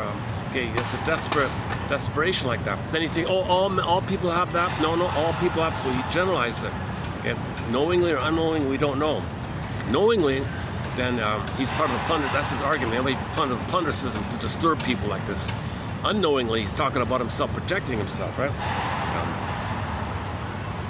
But the fact that Freud's colleagues and the people around him, his circle and all that, had the same fantasies suggests that Freud's generalization was not totally without merit.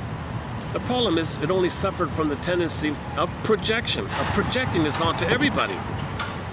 So him and his buddies all received the CIRC barbarism, right? Or procedure, or what do you want to call it? I don't know. The child's repressed wish to kill the father is not universally a normal thing. It's a disturbance, right? It's not normal. Not any boy who got some love and wasn't too traumatized, doesn't think in those kind of terms. But if the trauma's way over the top, which is what the CIRC thing does, go to YouTube and see what they do to the kid. Of course he's gonna have violent fantasies like that. And Freud's violent fantasies is like that. Okay, so for example, now he projects, okay, his angry rage image onto the mother. He got an angry mother. Put that onto the father, put that in the sky, and say on the sky, there's an angry character like that. Now that's the invention of religion, right? Now you use, now a man with this is going to protect this model of the mind. Okay, so this religious father of Mr. Freud, he or any father like this might be a guardian of his defensive system, trauma, projection, right? So by choosing a Greek myth as a metaphor for his theory, Freud was projecting his problem.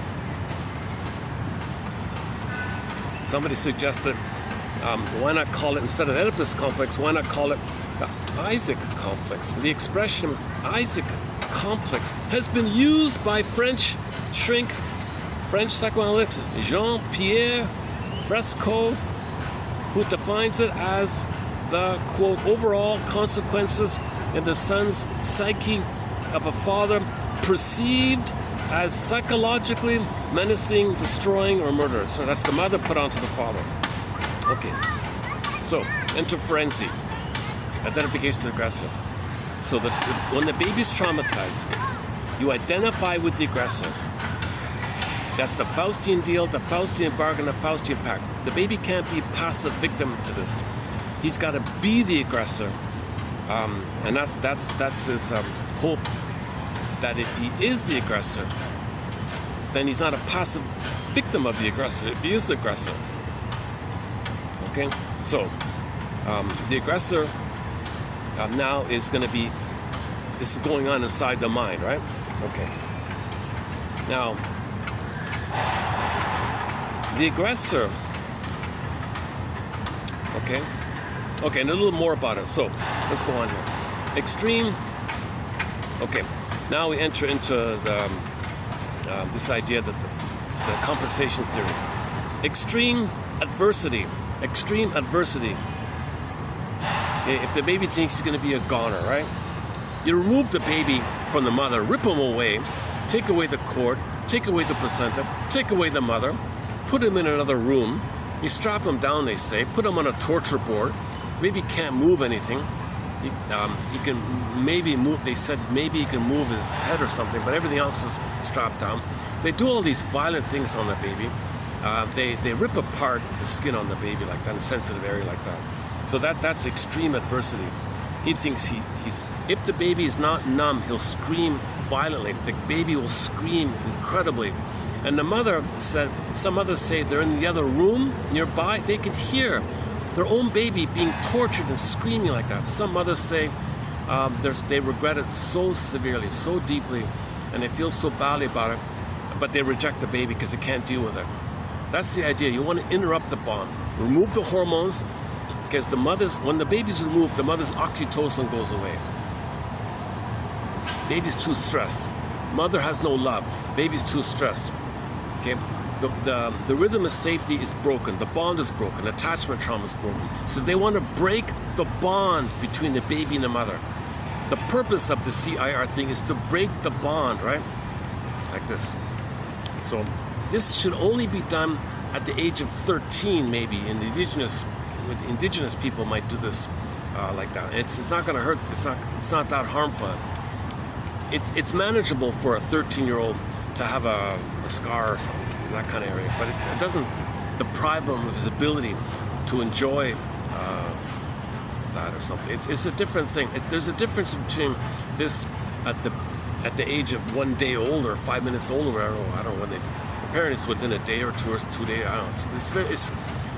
I don't know. She said the woman said 7 days, but I've heard people say like it's right away or 2 days. I don't know the details yet. It seems to be like, my impression was they just yank the baby away, put him in and do the thing and get it over with, and he's a goner. He'll never trust, he'll never love, They'll be enraged, they'll be entitled, and there'll be some kind of a disconnect of the inability to feel, but they'll compensate exaggeratedly in the mind. So the more the feelings is wounded, you compensate with an exaggeration, hyper movement in the mind. So that's Mr. Adler's thing, right? Whenever there's a damage in one place, another place might compensate. So Beethoven compensated, right? You know, he compensated. Or any you know. So all these musicians don't see. They're good with hearing and making music. They compensate in other areas, right? Adler said that if an organ is deficient in one place, there might be a compensation where another organ is stronger to help out the weaker one, stuff like that. So he thinks in those kind of areas. Extreme adversity, especially fear of death, may also trigger a premature development, for which Frenzy uses the metaphor of, quote, a fruit that ripens or becomes sweet prematurely when injured by the beak of a bird. And there's another way it can happen. So sometimes when I didn't know this, but when the fruit is damaged on the tree, it might ripen quickly or something like that. It's like a metaphor. Okay?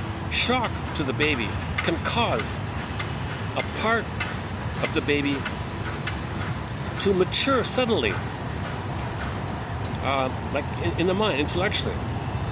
Such traumatic maturation happens at the expense of the psychological wholeness or integration. They won't be whole, they'll be like a split, like a fragmentation like that. So there's some kind of splitting going on. Okay, the human, quote unquote, the human side of being human split off, and you're just in survival mode, like the brain. The feeling, mammal kind of feeling love area is cut off, and you're just in the limbic system. But the cortex hyperstimulates because you got a hyper chase for the hope for love to get your feelings.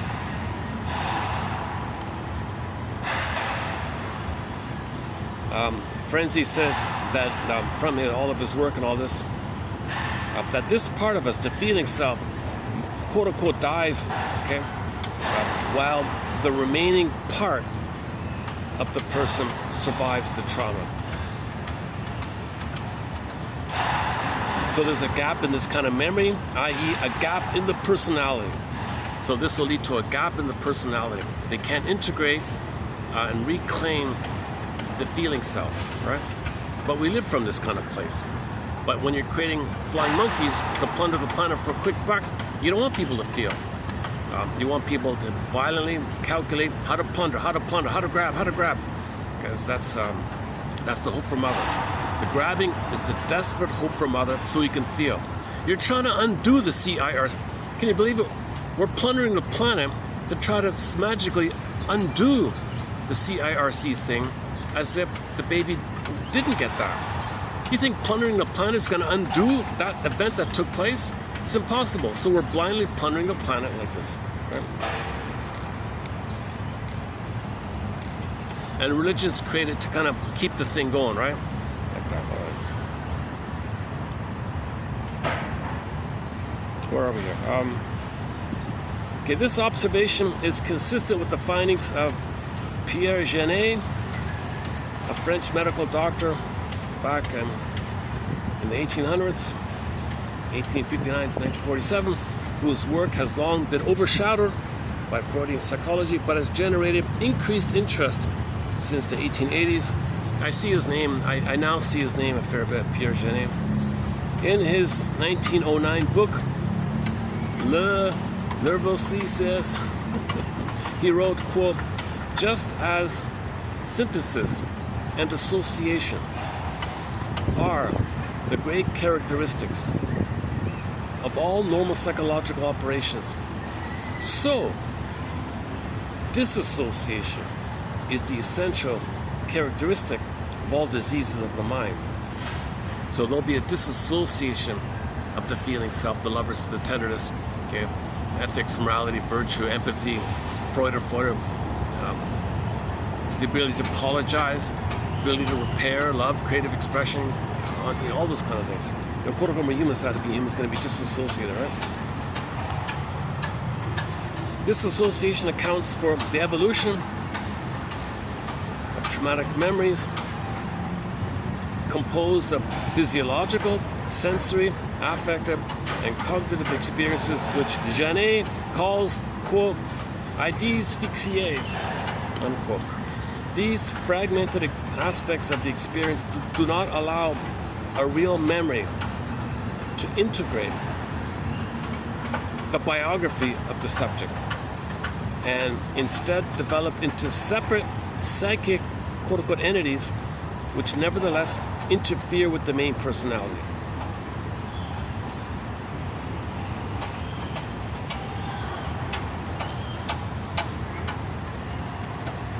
Okay, so his example, back to the Kafka guy.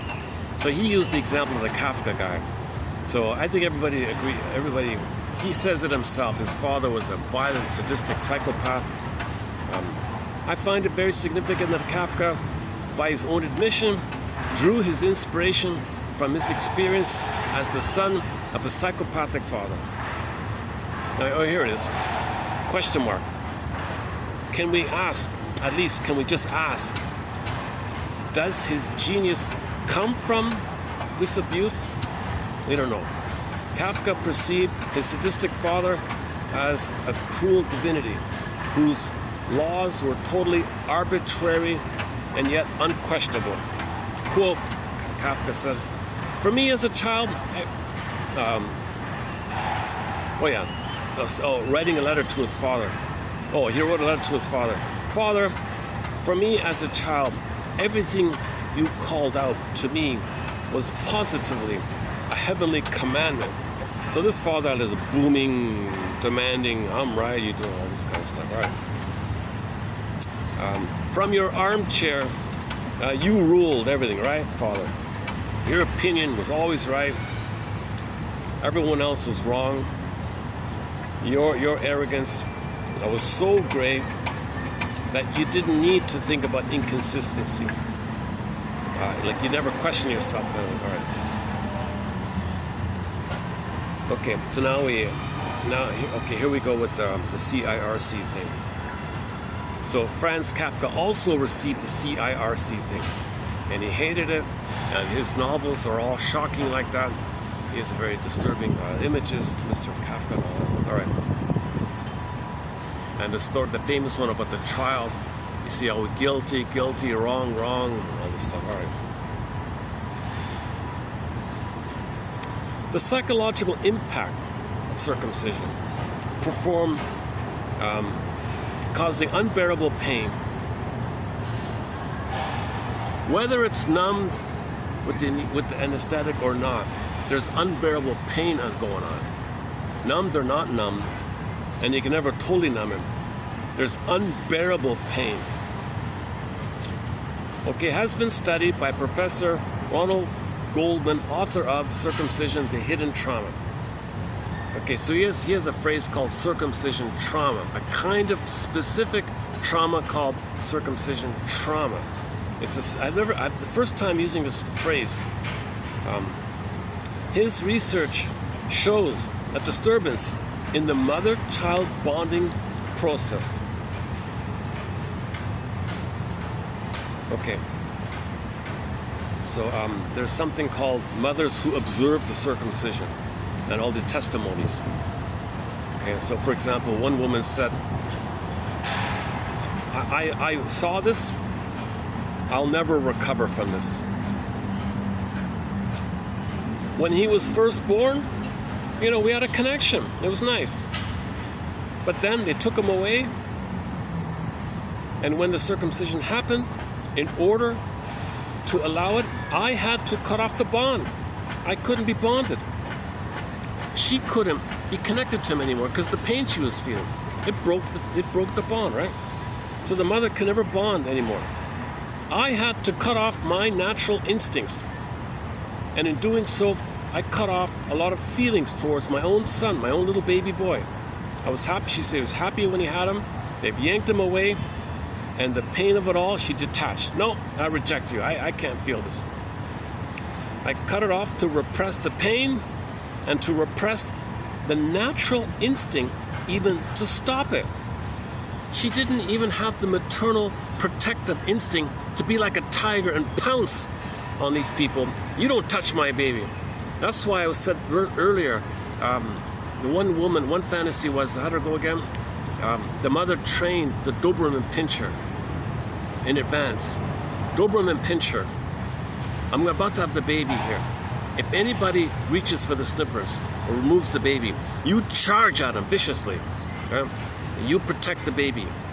So she wanted to protect the baby because the procedure is the baby's going to be removed. So she brought in the dog to protect. Okay, that's based on the Twilight Zone episode. I forgot the title.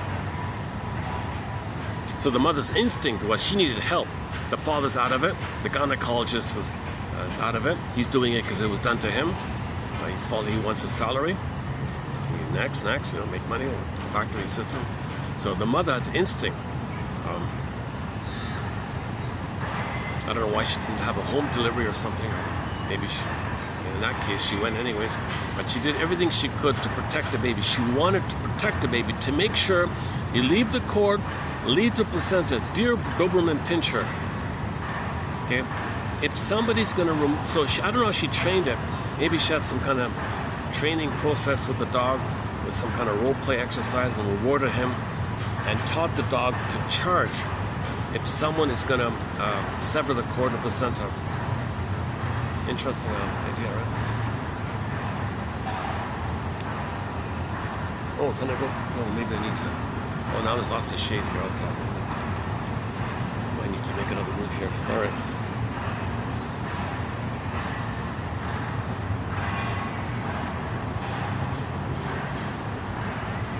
Yeah, so she didn't have her own maternal instinct to protect her baby.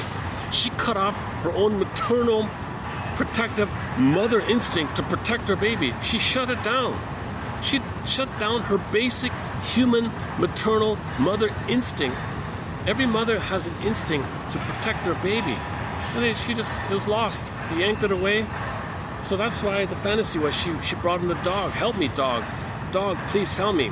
I'm overpowered by an idiot father and these violent creatures, these violent people doing this. Well, they're traumatized people. They're just repeating an Italianic repetition compulsion, because when there's trauma, you repeat. So they're blindly repeating. They're in too much pain, they repeat. Too much pain, repeat. Too much pain. So dog, help out here, because dog, you have the instinct, right? Dog, you have the instinct to protect the puppies, right? Your puppies, right?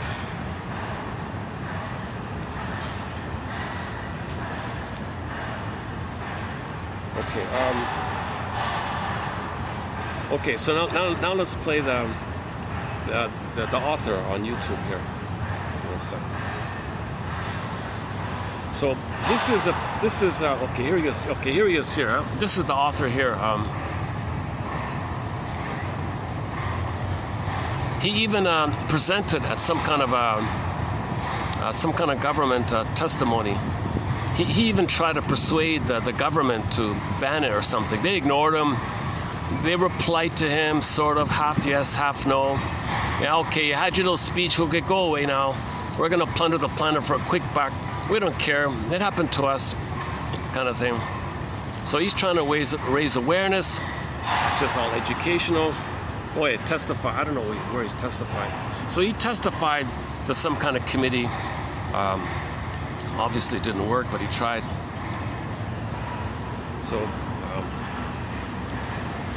there's about a 1 hour. Is it 1 hour? Maybe what I'll do is I thought I'd just play the first part of it on a high speed. Hopefully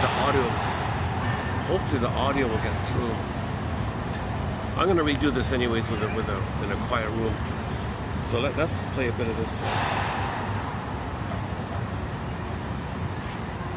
Oh yeah, there's the title. Yeah, there's the title. Circumcision trauma. That's the name of the lecture. Circumcision trauma. That's the name of the thing.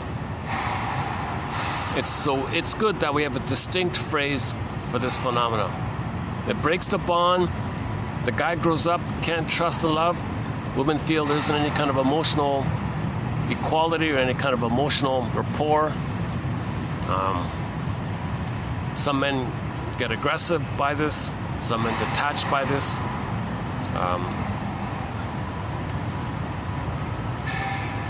Okay, let's. One second. So they did it. It's in parts here. So let's play the first part.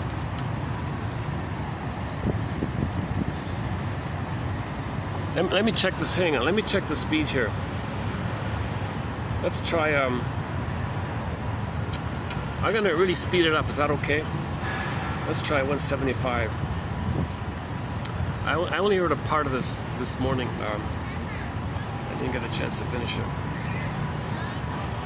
It's heavy stuff. So here we go. Fasten your seatbelt. Oh, disclaimer, trigger, warning. What did they say? Discretion. Viewer discretion advised. All right, here we go.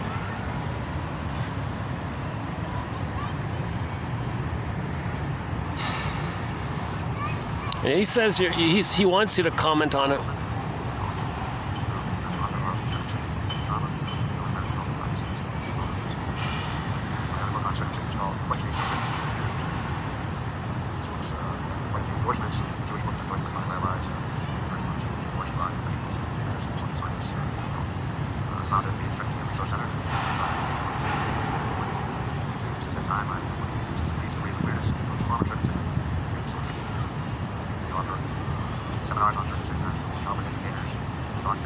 Oh man, I can't even hear. I can't hear it.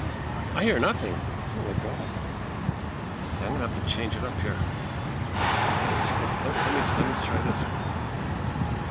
Okay, I'm gonna forget about the visual then. Let's just see if we can get the audio in. Let's try it this way.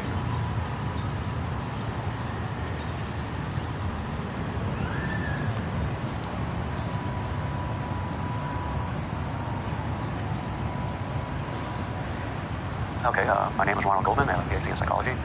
I'm the author of Circumcision, The Hidden Trauma, an American cultural practice affects infants and ultimately us all. And my other book on circumcision is called Questioning Circumcision, A Jewish Perspective. These books, quite a few endorsements. The Jewish book is endorsed by 5 rabbis. Can't hear it. The first book is endorsed by professionals in medicine, social science, and mental health. I founded the Circumcision Resource Center, a nonprofit educational organization, in 1991. And since that time, I've been working consistently to raise awareness about the harm of circumcision and facilitate healing. We offer seminars on circumcision. I've spoken with childbirth educators, doctors, students, Jewish people. We're trying to get a message out that this is something people are very much unaware of in terms of its effects. And we feel that the more people know about circumcision, the more likely they are to question it and choose not to do it if they're having some. I attended a bris around 1984, and I was not comfortable going, but I felt an obligation to the family. And when the cutting started, the baby started screaming at the top of his lungs and continued screaming for over 20 minutes. He was obviously in great distress, pain, agony. Everyone in the room was uncomfortable. I sought out the space that was furthest from where the circumcision was taking place, just to try to get away from the discomfort of the crying. The parents were crying, and I later learned that the mother did not receive any drugs during the birth. That was her choice. And through subsequent research, I found that when the mother's not given any drugs during the birth, the baby is more responsive, because when the mother's given drugs, those drugs get into the baby through the umbilical cord before the birth. So this baby was very responsive, and again was in quite a bit of pain for an extended period of time. And at that point, I started doing some research on the topic and decided that there's a tremendous need here for educating the public about a practice that is harmful. And also, I spend quite a bit of time raising awareness in the Jewish community. I participated in many interviews with Jewish reporters representing Jewish publications, and I'm glad to see that we are getting the message out there. Now there are a growing number of Jews who are choosing not to circumcise their sons. Although the first research was in the medical literature, there have been a lot of studies on circumcision. Quite a few of them studied the pain. They found that there's no question that this is extremely painful for the infant. And they found that you can't necessarily depend on the infant's vocal response or behavioral response as a reliable indicator of pain, because what happens is sometimes the baby withdraws in a state of shock. So what they measured was, for example, hormone levels in blood, cortisol, for example, which increases by a factor 3 or 4 times during circumcision. They measure heart rate, breathing rate, things like that, and they find that the physiological measures are more reliable. And yeah, so so people's excuse, so she looks fine, doesn't look in pain, but you measure the physiology levels, it went through the roof, 3 times the normal that the baby can tolerate, 3 times elevated adrenaline, cortisol, hormones, dopamine. It's too revved up. The set points are too high. the serotonin and oxytocin are too low, other ones are too high. And the baby's not, some babies don't scream, he said, because if the mother takes painkillers, or if pain anesthetics used, it's still going on. You measure by the physiology, you hook them up like to the screen, you see it going like that. It's going on inside. And yeah, again, if the baby's not screaming, like he said, he witnessed parents, he witnessed one baby squealing like for 20 minutes, and the parents are shivering in pain, and he saw the whole family for 20 minutes like this, because the mother didn't take the epidural, right? If she took the pain numbing anesthetic, whatever, it's still going on. In that case, the baby just blocks out, he spaces out, he does the possum thing. He's so overwhelmed, he shuts down, everything shuts down. So his feeling self-disassociates. His personality split in a way. Right? It doesn't mean he's going to develop, two personalities later on, but that split off side of him is going to influence him. It's going to tell him what to do in life. Make excuses. It'll be this painful one that's driving him. It's extremely painful. So there's that part of it. There was some literature on behavioral changes in the infant after circumcision. Sometimes the infant would be more irritable, extended crying, sometimes infants would withdraw. And they found that the overwhelming majority of infants who were circumcised exhibited some change in behavior. And this is significant, because it shows that it's not a temporary thing. There haven't been too many studies on long-term effects of circumcision on infants, but there was one significant study in 1997 when they looked at the difference in response to vaccinations when the infants were 6 months old. And they found that the infants that were circumcised had a stronger response to the pain associated with vaccination than the infants that were not circumcised. And the investigators explained this by saying this is a result of neurological effects from a circumcision and a symptom of post-traumatic stress disorder. So those are some of the significant studies that stood out. But in the psychological literature, very little, if anything, on this. So that's where I chose to do much of my work. I started looking at definitions of trauma. Okay, did I get that right? When the kid was vaccinated or something, the kids who received the CRC trauma had more of a reactivity to it. Did I get that right? Versus kids who didn't have the CIR. What are we going to nickname this barbaric, cruel thing? It's immoral. Should be illegal. No doubt about it. It's absurd that it's going on. See, it's going on because the plunder system depends on the religion. But to perpetuate the religion, you gotta have people adherence to it. How do you get adherence to the religion? That's code for the plunder system, where religion is a tool of the plunder system. The psychology of traumatizing the baby creates the tool of religion to plunder. You see, we're stuck in this plunder mode, right? And now somebody was saying, on the plunder side, the religion has like 2 levels or something, like 2 layers. Like you got the superficial, more polite one, but it's a Trojan horse for the deeper one of the plundering, something like that. Publishes a manual, diagnostic and statistical manual of mental disorders, and in there they define trauma. It's an extreme experience. It involves fear, helplessness, and can sometimes involve torture, extreme pain, and they also categorize symptoms of post-traumatic stress disorder. There are 3 groups of symptoms, so to speak. The first group includes things like re-experiencing the trauma, having physiological responses to anything resembling the trauma, or psychological upset. For example, some men get very uncomfortable just with the word circumcision. It has actually a bodily effect on them, a psychological effect. Other men have told me they're very uncomfortable around knives and scissors. So that's an example of symptoms from the first group. The second group involves avoidance and emotional numbing. So these symptoms would include things like avoiding anything that relates to circumcision, avoiding saying the word. Okay, so you're saying, are you saying a lot of people have a hard time even saying the word? I also, one time, the first time I mentioned this, I didn't use the word, I used the CIRC procedure. I also felt uncomfortable, right? Like, it's just so, the imagery is just so violent. It's just, I don't know what to think of, you know?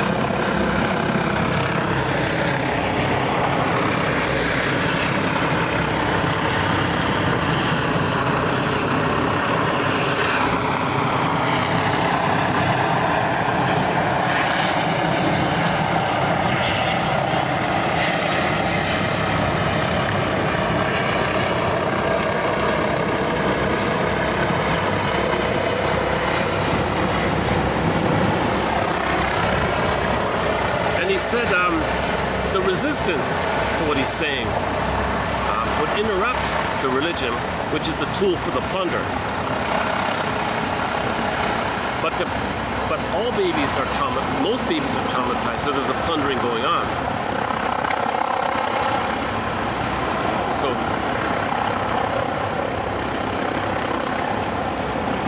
the plundering is a reflection of trauma. But the trauma is, there's many divergences in the trauma. The relational dynamic, mother doesn't want mother. Oh man, there's 100 reasons how a mother can traumatize the baby. Not only this one. This one's guaranteed for sure. But no mother can correct that. No mother can correct that, right? But babies can be traumatized in other ways too, right? The neglect, the constant neglect, didn't want the baby, using the baby, the mother didn't want to feed because she wanted to use seduction as power at the office to control the men, use seduction as power, because the men, when they were little boys, imprinted on the breast, she wanted the bountiful teats to jiggle, so she didn't want to feed, so she traumatized the baby just for her agenda to control the men, thinking the men are the mother. She wants to fight with the mother, control the men, control the mother. In the theater of the mind, she wants to control the mother, control the men at the office, seduction as power. So she's not available to meet the baby's needs if she's got that kind of agenda, hoping to get mother's love in the past by getting men to jump when she says jump and respond to her. So men mirror her and comfort her, see her, say she's important, do what she wants. So she's trying to get mother's response in the past. So she's too busy trying to get her mother in the mind's love by transferring this rejecting mother onto the men, using seduction as power with the bountiful teats idea.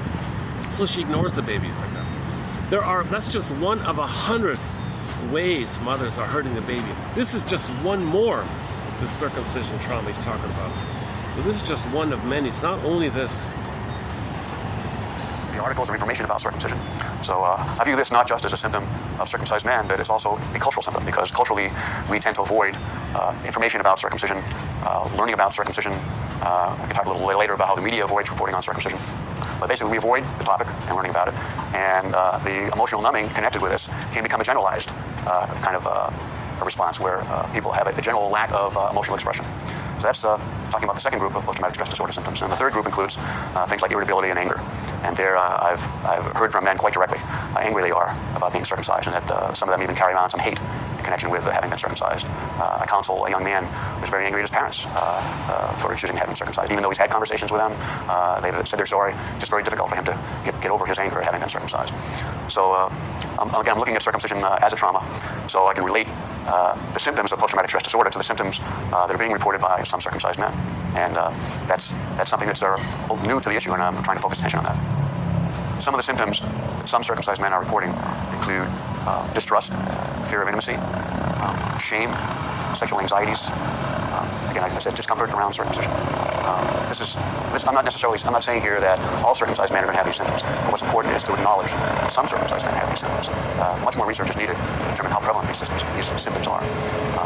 But let's not ignore that these symptoms exist for some circumcised men. They have a lot to say about what's of concern to them. There have been surveys of circumcised men, but they haven't been the random sample kind of survey. There have been surveys of men who have come forward to say, I'm distressed about having been circumcised, and then they're asked to report on what that distress is about.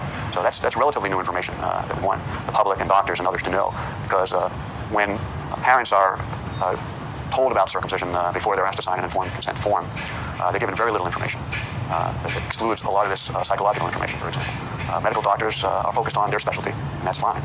And they're not aware of some of these psychological symptoms. But they are possible, they are there, potential symptoms, and we want parents to know that if you choose to circumcise your son, 20 years from now, he may be very angry with you about that. The first thing that happens when a child is circumcised is the child is removed from the mother. Separation from the mother is very distressful for a newborn infant. Newborn infants need to be in continuous contact with the mother. So in a hospital, the child is taken down the hall to another room. The door is closed, and the child is put on a restraint board. His arms and legs are restrained with straps. He's on his back. The only part of his body he can move is his head. It's much more common in recent years to use anesthesia before the surgery. However, the anesthesia is not always effective, and it doesn't eliminate all the pain. And the most effective form of anesthesia is an injection into the base of the penis. So if there is anesthesia, that's done. And then the most common instrument that's used is called a Gomco clamp. So the first thing is that the foreskin is forcefully separated from the glands or the head of the penis. In a young boy, it's naturally attached to the head of the penis. So again, this is forcefully separated. It's as if you're forcefully separating a fingernail from its bed on a finger. So after that separation occurs, then a metal bell is put in place over the head of the penis. Foreskin is drawn up around the outside of that bell and tied in place. Then a metal plate with a hole in it is put in place over the head of the penis with the bell on it, the foreskin drawn up. And then a lever device is attached to that. And it's actually the pressure of this lever device forces the foreskin up against the perimeter of that hole in the metal plate and is crushed against the metal plate. And then the device is left in place for a few minutes to allow for clotting, and then it's removed. And then it takes about 10 days for this wound to heal. I'll say while this is happening, the doctor is putting his or her attention on the procedure, of course, and is not paying attention to the infant's response. So I've talked to doctors who did not notice that infants were crying in extreme pain, screaming their lungs out. And then when they happen to observe someone else doing a circumcision, they recognize the response of the infant, and in some cases they would stop doing circumcisions because they finally were able to recognize.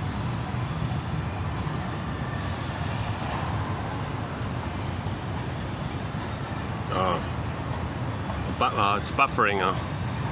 Hold on a sec. Connection.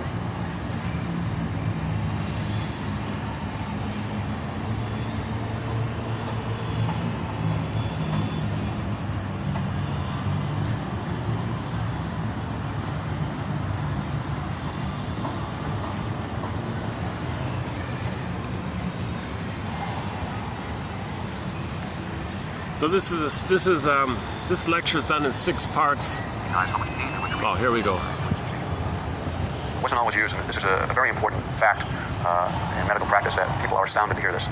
But until the mid-'80s, medical doctors generally believed that newborn infants did not feel pain. It's an astounding fact. But what happened around that time is that they were actually doing abdominal surgery, major surgery on infants as old. Yeah, for the longest time, doctors believe that babies don't feel. For the longest time. Can you believe it? Just give an example about that. 15 months without anesthesia. It sounds incredible. That's what was going on. And then what happened was some parents learned about this and complained about it. And through these complaints, a review of the literature and study of newborn infant pain was started. And when that result was published in 1987, it was concluded that yes, newborn infants can feel pain. I mean, what's amazing about this, again, the baby's crying. But medical doctors are not sensitive to nonverbal responses to pain. And of course, newborn babies don't talk. So medical doctors generally now, we're not interpreting the nonverbal response as a sign of pain. So when this review article was published in 1987, again, we're talking about a change in behavior now of medical doctors, where prior to that point, they were doing their surgery without anesthesia and denying that newborn infants could feel pain. Now we have an article that claims that's not true. Newborn infants do feel pain, so we're asking them to change how they do things. That doesn't happen overnight. So I mean, it can take decades for something like that to change. So gradually over the years, more and more doctors have been using anesthesia with circumcisions in particular. And in 1999, the American Academy of Pediatrics, for the first time, recommended using anesthesia during circumcisions. Well, the idea that infants don't remember pain is another one of those cultural myths, and many doctors believe it. First, I'll say that the purpose of these cultural myths is to deny that we're doing any harm here.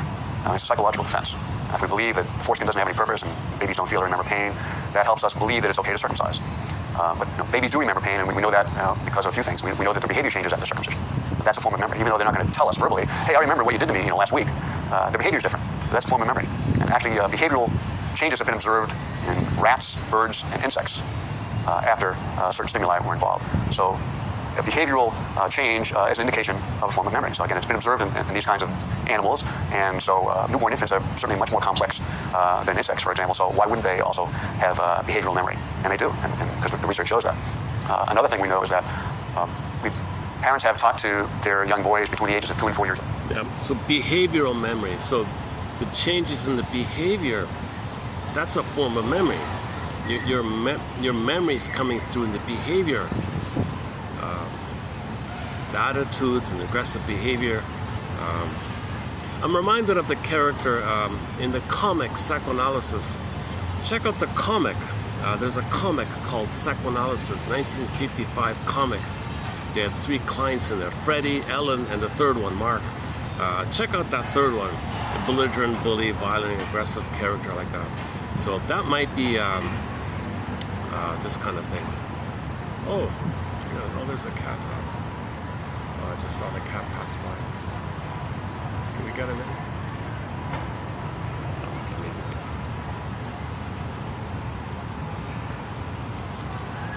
Okay. Never mind. Okay, we'll talk about the cat later. Hold on a second. 4 years old. They remember their birth. Some of them do. They can talk about their birth. They can talk about, hey, why were these people wearing masks over their nose and mouth? And a few of them have said, why did they cut me? My penis hurt. I mean, they weren't using the word penis, but they were making statements that certainly strongly suggested that they were feeling a lot of pain in the genital area. So again, these are actual memories from young boys reporting. And the reason a lot of adults don't acknowledge that is we don't generally remember what happened to us between the ages of, say, 4 and 5 years old. That's a very, very important part of our life experience. I mean, there's research that shows that the way we are at age 2, for example, is associated with certain kinds of behaviors when we're teenagers or even older. So to a large extent, our personalities and behavior patterns are very much influenced by our first few years and even months.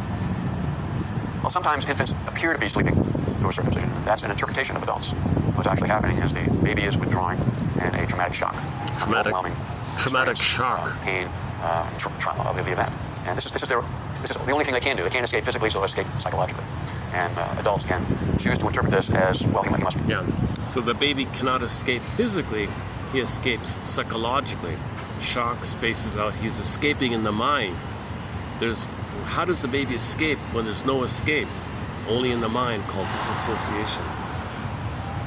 He must be sleeping. It must be okay. Oh. It's okay. It's harmless. And we have a tendency to adopt a lot of these cultural beliefs. As I said, the foreskin is not important. Men who are circumcised are doing just fine. There are a lot of these beliefs that, when they're more closely examined, just don't stand up.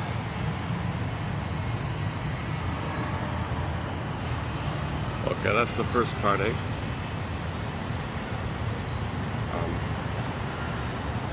One second. Let's go to part 2.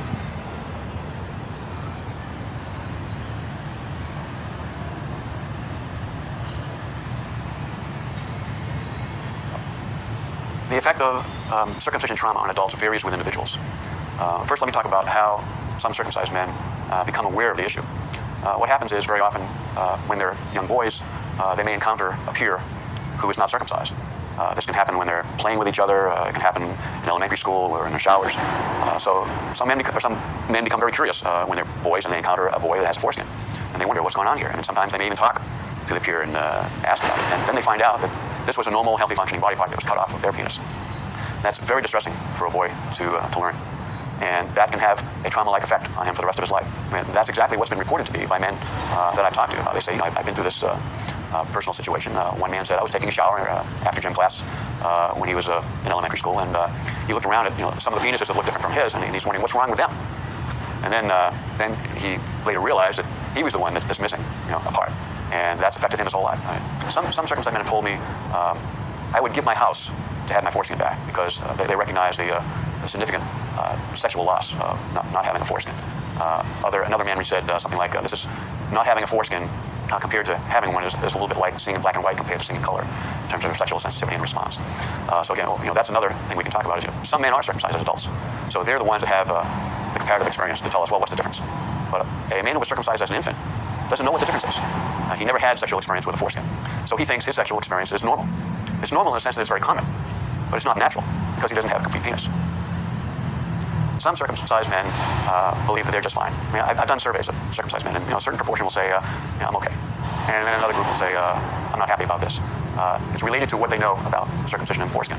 I actually found a correlation that basically said the more men know about circumcision, the more likely they are to be dissatisfied about being circumcised. Here's an example. I asked a group of men, please estimate the size in square inches of an adult foreskin. I got a range of responses from 1/2 square inch up to maybe about 6 or 8 square inches. The men who tended to minimize the area of the adult foreskin tended to be the ones who felt more okay about being circumcised. The actual area of the adult foreskin maybe 12 square inches or even more. So again, if men don't recognize the harm that's done to them, they're likely to say, hey, I'm okay. There's also a psychological motivation here, and that is how men feel about their sexual anatomy is critical to their self-esteem.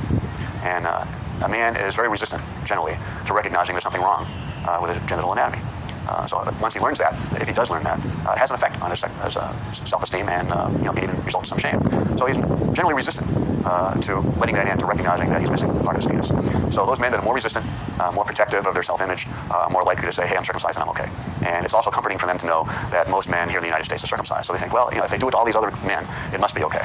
Because doctors must know what they're doing, and if it were something terrible, this wouldn't be happening. I mean, this is sort of not necessarily conscious. There's a lot of unconscious factor here, of unconscious motivation here to try to help men feel good about what they have. But when we look closer into it, we see that some men are very uncomfortable when they find out that they're circumcised, what the foreskin is, and it's actually a very important functioning body part. We should talk about that. We talked about the nerves, so the sensations. There's actually nerves in the skin there. There's sensational nerves there. So the man has a more colorful, felt experience in the intimacy area. But if you remove whatever percentage of nerves are there, did he say 30%, did he say? So you're greatly diminished like that. What exactly does this compulsive? Well, it's a movable sleeve. It actually covers the glands or head of the penis. There are individual differences as there are with other body features. Some men have longer foreskin, some men have shorter foreskin. But the movable sleeve is a very important characteristic of the foreskin because it reduces friction during intercourse. It protects the head from drying out, abrasion, rubbing up against clothes, retaining natural moisture. It also is highly erogenous tissue itself. There was a sensitivity study done a few years ago where they actually measured the sensitivity at different very small areas on the penis of men who were circumcised and men who were not circumcised. And they finally concluded that circumcision removes the 5 most sensitive parts on a natural penis.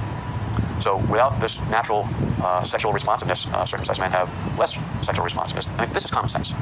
Circumcision advocates will show you, well, we have a study that says something different. Well, they're always going to have a study that says something different because they're highly motivated to advocate and defend a certain point of view.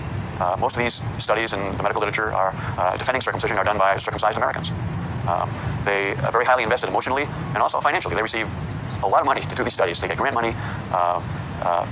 There's a strong motivation. Yeah, there's interesting. Yeah? So people are being paid to produce reports that they're going to spread around. Oh, it's fine. Don't worry.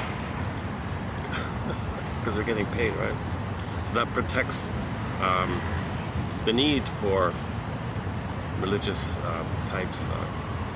I'm talking about religion when it's being used to plunder a place, right? Like the aggressor, the invader stuff, right? To plunder, to steal the resources, kind of thing. We're not talking about victims. Victims of the plunder system. They might take some comfort in their systems, but they don't. Generally speaking, I'm not getting that kind of area, right? They're already suffering, so if they want to hope for something, that's different. Don't blame the victim, right? Let's heal the aggressor, right? And part of the survival mechanism is to blame the victim and say the aggressor is innocent, and the victim's the aggressor, because you project that scary image onto the ones you hurt, right?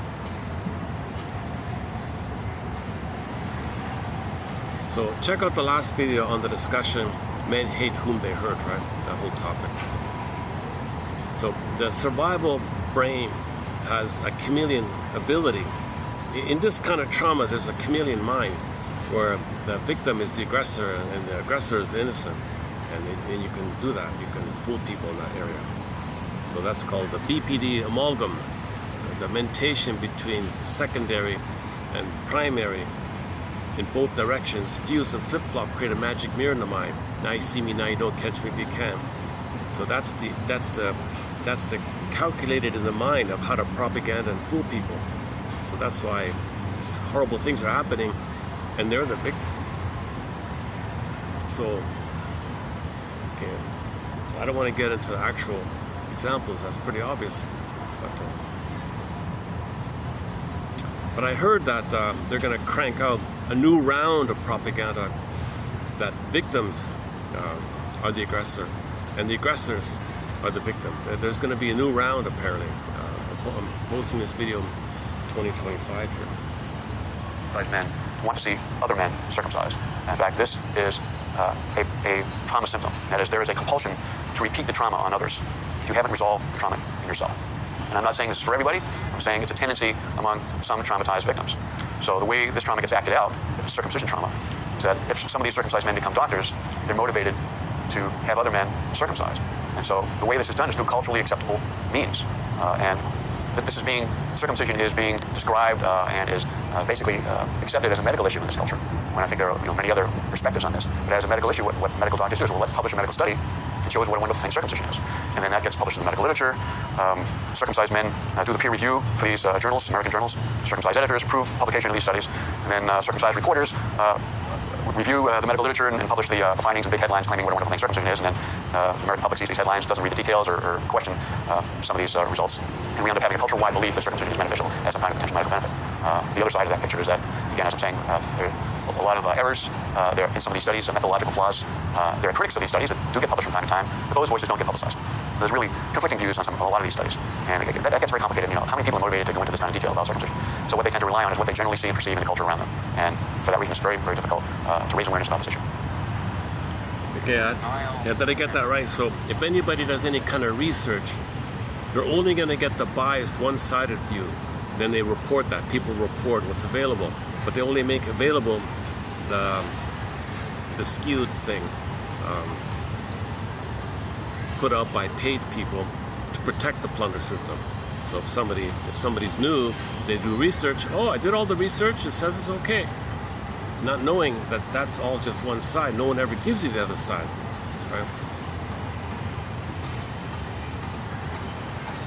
Connected with circumcision is a normal response to trauma. Oh yeah. And he mentions repetition compulsion, right? It happened to him. He does it to the kid. Kid grows up, he does it to his kid, right? So he talks about repetition compulsion in this clip here, part 2. He mentions repetition compulsion, the compulsion to repeat. You do unto others what was done to you. It's a talionic feeling. It's a talionic rage, like it was done to you, or there's a rage. You do it to your own baby. So the father, it happened on the father, do it to my son. It did. It's like a revenge thing. He's doing it onto the kid. So the kid thinks, oh, father's a jealous revenge character. Put that in the sky, and then create a story like that, and then people who are traumatized rally around this commonality of a bad, some invisible man in the sky who's going to punish you or something. I don't know how it works exactly, but then it's comforting, right? Because you project your inner dynamics outwardly, then you feel held or something. You feel just like if you see a film and you can relate to the characters, you feel some kind of comfort, right? That kind of Extremely painful, traumatic. It results in emotional numbing. That's probably the most common post-traumatic stress disorder symptom of circumcision is this emotional numbing and avoidance of the issue. So this is the way we protect ourselves, both individually and collectively, from the pain of circumcision. When I say the pain of circumcision, I'm talking about the emotional pain of, for example, the parents who chose to do this to their son. The doctors who perform circumcision. Many of us who accept this as something common, that's something it's easier for us to take that. What happened? Oh, I lost the speed. It's too slow. Let's speed it up. The speed went back to normal automatically. Let's speed this up here.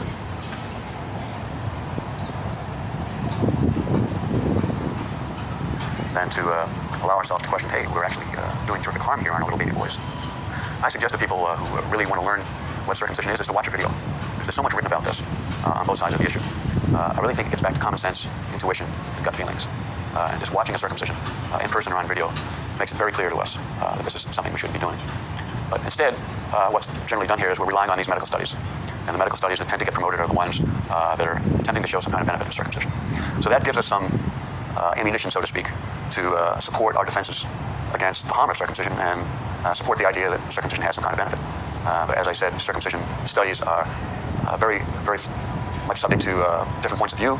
They've been criticized. In fact, there was a study that was published recently that was signed by 32 professionals that criticized some of the recent studies making an association between circumcision status and prevention of HIV transmission.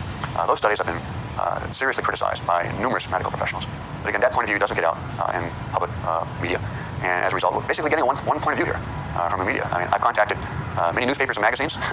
Anyway, you can go online to a media source and search their archives with the word circumcision and see what they've published in terms of stories. And it's one-sided. Virtually all the stories on circumcision. I've looked at NPR, PBS, New York Times, Boston Globe, a lot of these media sources publishing an overwhelming proportion of their stories on one side of the issue. This is a controversy. And journalists have personal obligations to report different points of view on controversies. They have ethical obligations to report different points of view on controversies. I've contacted ombudsmen and tried to bring this to their attention, and not always successfully. Yeah, she's saying in reality, this is a controversy. At least, at the very least, this is a controversy. But anybody that's researched it, oh no. Oh my God. They're resistant, just like many people on the street are resistant to this topic. So we're not getting, again, a full discussion and open debate here. And my hope is that, with work like this, we can have more attention to different points of view on this issue. It's got to be talked about, yeah. You're not going to heal if you don't talk. Okay, let's do part 3. One second. Is the speed still there? Let's see. I'm holding it like this so I can hear it. My goodness. Circumcision disrupts the mother infant bond. We've seen through studies behavioral changes in infants after they're circumcised. Sometimes there's a disruption in feeding. There can be a disruption in making eye contact. There can be a disruption in trust. We also know from clinical experience that circumcision disrupts the bond, because we've seen from people who have actually relived the circumcision, they're able to report the emotional effect on them, how it affected their perception of the mother. Let's remember that the mother-child relationship is the primary relationship. And from the infant's perspective, the infant views mother as responsible for the infant's welfare. Yeah, see, I'm glad he said that. See, this blaming the father, the imprint is with the mother. The first primary learning, the conditioning's with the mother. It can get transferred and displaced onto the father, projected into the sky and stuff like that. But it starts off with the mother like that, right? Okay, now he gets into an area that I also feel a little unclear myself about. People doing somehow doing what Janoff talks about, and I'm not familiar with this method to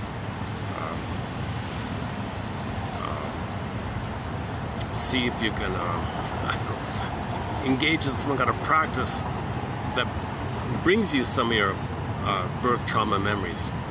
Janoff reported on occasion he had somebody relive.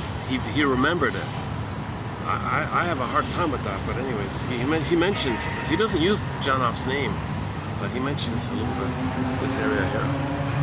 The infant holds the mother responsible for this experience. Now, this isn't something that we would easily accept as adults if we're not familiar with this type of clinical practice. It's not the usual clinical practice that has people relive their circumcision, but it has been done. And it's also supported by many more people who have relived their birth in a clinical setting. And what's happened, for example, when people have relived their birth in a clinical setting, some of the information that's reported during that experience has been corroborated by checking with the obstetrician, for example, who did the birth decades earlier. They found that those records supported what was reported in the clinical experience. So, and we've also, actually, some people have relived circumcision and birth through hypnosis. And they found one clinician, for example, compared reports of birth from the child and then did separate sessions with the mother about what happened during the birth. And they found that both of those reports supported each other in terms of sharing a common experience of the birth. So there's a lot of clinical evidence that shows that babies remember these things, and they can be used to support the idea that infants remember their circumcision. Okay, one response to circumcision on the part of the infant is that the infant can withdraw. Okay, be very quiet and less responsive. So this affects the relationship with the mother, because the mother is not getting signals from the infant about what the infant needs. So that this can create some distance or be associated with some distance in the relationship. Another possibility in terms of infant response is the infant. Yeah, so that's going to be to the avoidant attachment style, right? The child shuts down, deactivates. I don't connect with you. I don't send signals with you. I don't expect any relationship with you. So there won't be the attachment. So he might develop the schizoid, shut down, closed off, walled off. Okay, that kind of area. So there's no memory of a mother loving him. Right? So that's one way. So he's going to move away from people inwardly like that. So it'd be cold to others or whatever, right? That's the moving away. And then some flip it, they do the against. And then the third one is the pleaser and the cleaner one, right? The Karen one. Much more irritable, crying a lot, being inconsolable. Now, in this case, mother initially is going to try to comfort the infant. But in the case of a post-traumatic stress disorder symptom or response here, the infant is not going to be comforted because this is, again, an extreme experience, the trauma of circumcision. So the infant will continue to cry in some cases. And this can lead to some distress on the part of the mother. Mothers can get uncomfortable when their babies cry for extended periods of time. Sometimes mothers can come to the conclusion, well, this is some kind of temperamental problem on the part of the infant, and there's nothing I can do about it. So they may, at some point, make the choice, well, I'm not going to try to console my infant after I tried 6 times today and it didn't seem to help. So that kind of behavior on the part of the mother of not consoling her infant can lead to further disruption of the relationship. So what I'm saying here is the mother-infant relationship is in some ways similar to the relationship of any two people. And when one person has emotional distress and expresses it or withdraws, that has an effect on the other person in the relationship. And it has an effect on how those relationships. Yeah, this is a basic common sense. Just imagine two people having coffee. Their emotions back and forth influence each other. One's talking on the phone all the time. You're trying to talk to them. They check their phones. You might get upset and leave or something. I mean, that's pretty simple, right? Imagine a baby trying to be safe with the mother, and from the baby's point of view, is rejected, expelled, put into the torture room, and all that takes place. I mean, whoa, like how many times, how many thousands of times, or millions of times worse that is compared to the person you're talking to ignoring you, playing with their phone all the time or something. In that way, the effects of circumcision disrupt the bond between mother and child. Yeah, so it disrupts the bond. So if your friend is playing with the phone, you're trying to talk to them, it's going to disrupt. You won't connect anymore. Imagine the baby being ripped away, being tortured. Come on, of course it's going to disrupt the bond. If the person you're having coffee with ignores you, the connection is broken. Well, imagine what's going on, what he's talking about there. Relationship with the mother, that's the primary relationship. The infant needs continuous contact with the mother. The newborn infant needs that. That's not something that's common in society. So there may be a lack of recognition of how. So you need the continuous skin-to-skin, natural feeding, loving gaze for the first 4 to 5 months. How many babies are getting that, right? An extended social, interpersonal, womb-like, cocoon-like, blissful, heavenly experience. Or he's one with the mother like that. Maybe baby's not getting it. If they're ripped away, that's already broken. The egg is broken too early, right? The psychological egg is broken. The physical contact and emotional contact is between mother and child. We have, for example, mothers have other responsibilities in this culture and may not be able to have continuous contact with their child for various reasons. Well, that has an effect on the child. We talk about there's a separation of when the circumcision is done. Let me refer you to some animal studies. I'll give you a little bit of an example. There were studies that when baby monkeys were separated from their mothers for half an hour, their behavior changed in terms of their relationship with the mother and their relationship with others. So, we're both primates, and that's an indication of how important it is to have continuous connection and contact with the mother. So, again, with the infant, depending on the mother for comfort, protection, having his needs met, circumcision is an extreme disruption in what the infant needs for his welfare. And that experience is connected on the part of the infant with the ability to trust mother to take care of him. Again, this is something that it's not extreme disruption. So back to the friends having a coffee and one is chatting on the phone, that's a disruption to the connection. Well, imagine the baby and the mother and the baby's being tortured. That's an extreme disruption. Compare the vulnerability and basic trust and dependency on the baby. All right? It's not speculation. This is something that we learn from clinical experience. So if an infant can't trust his mother, the most important person in his life, who can he trust?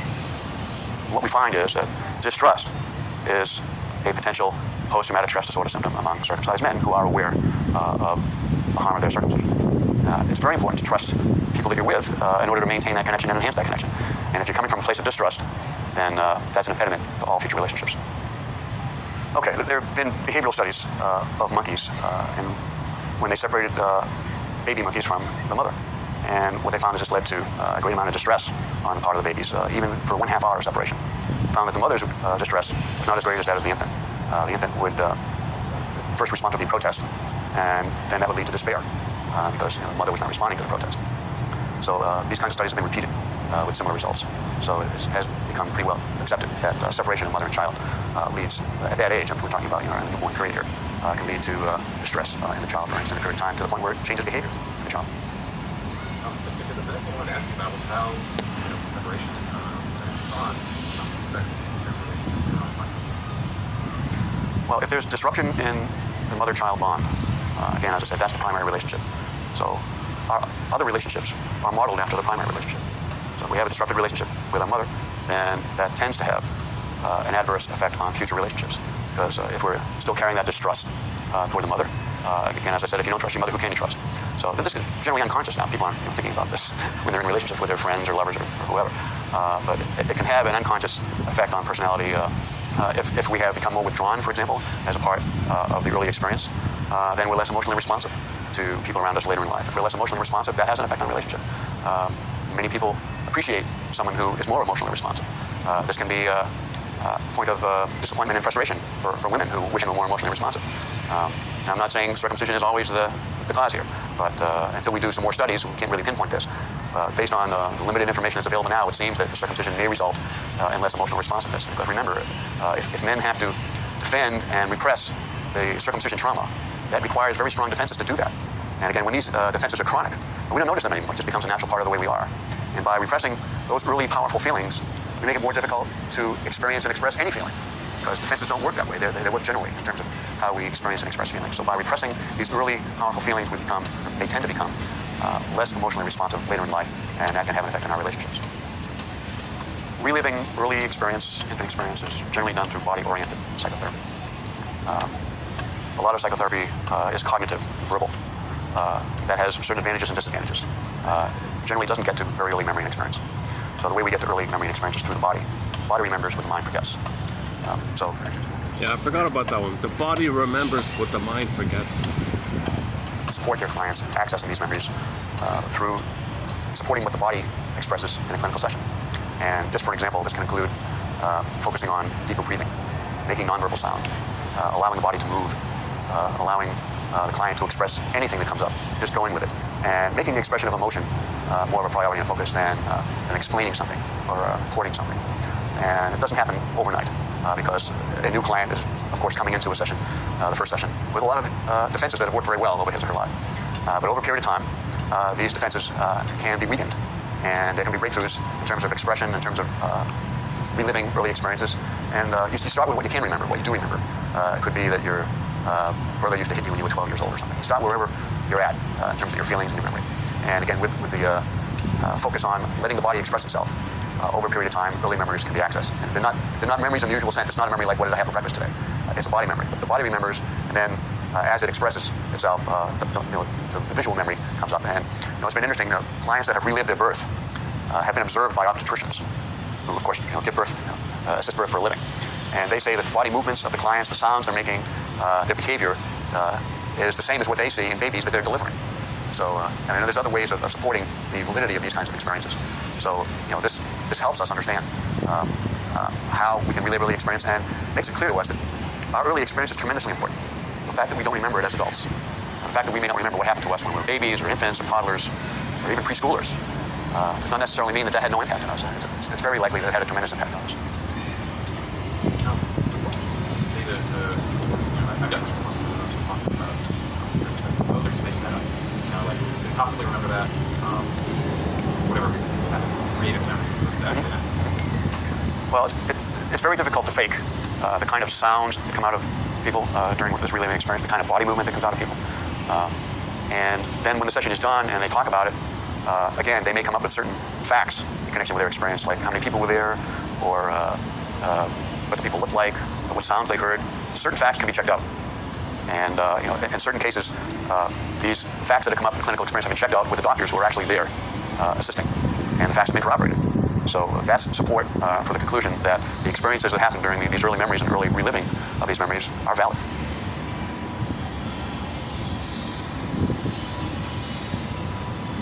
That's the end of part 3.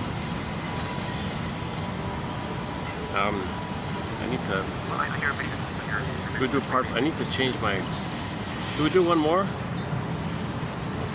Okay. Okay, let's do one more. I gotta change my chair here. It's getting busier.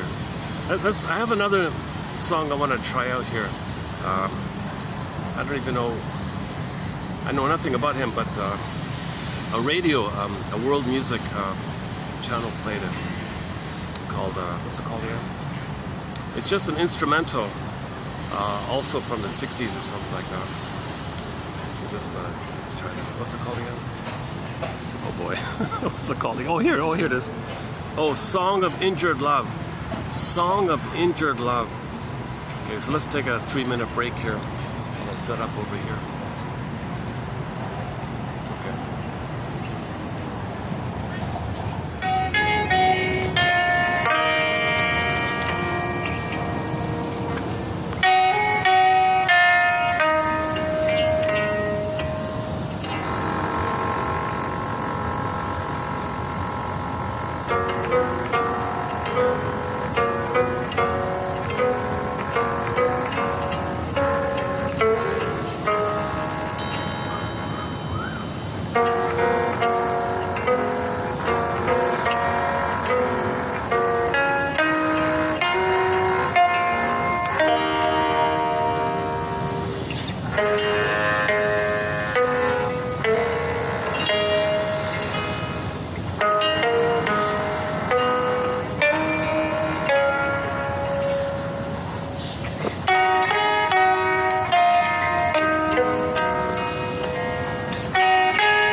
Song of Injured Love.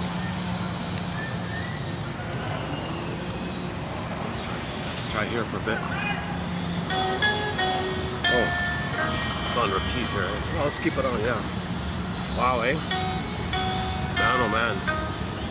So what that preview quote was about, that author was trying to link psychology, the plunder system, and religion, the three like that, right? So the sociological accident, okay, put us into a traumatized psychology to create a tool to facilitate the plunder, which creates psychology, and we're in this loop like that.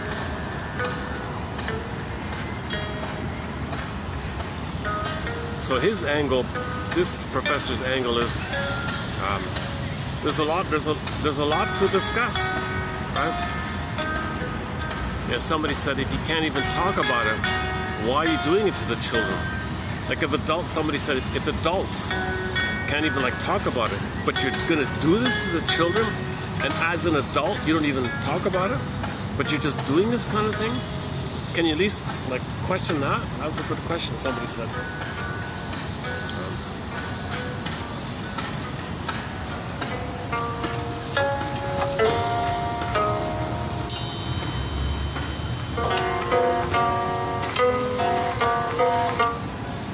Okay, let's play the part 4. 1 second.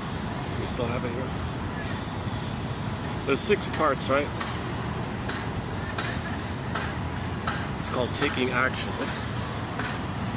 Let's play part 4 here. 1 second. Let's see if I got it. Oh, I need the. What about the speed? Oh, speed 175. Okay, the speed's still there. Okay.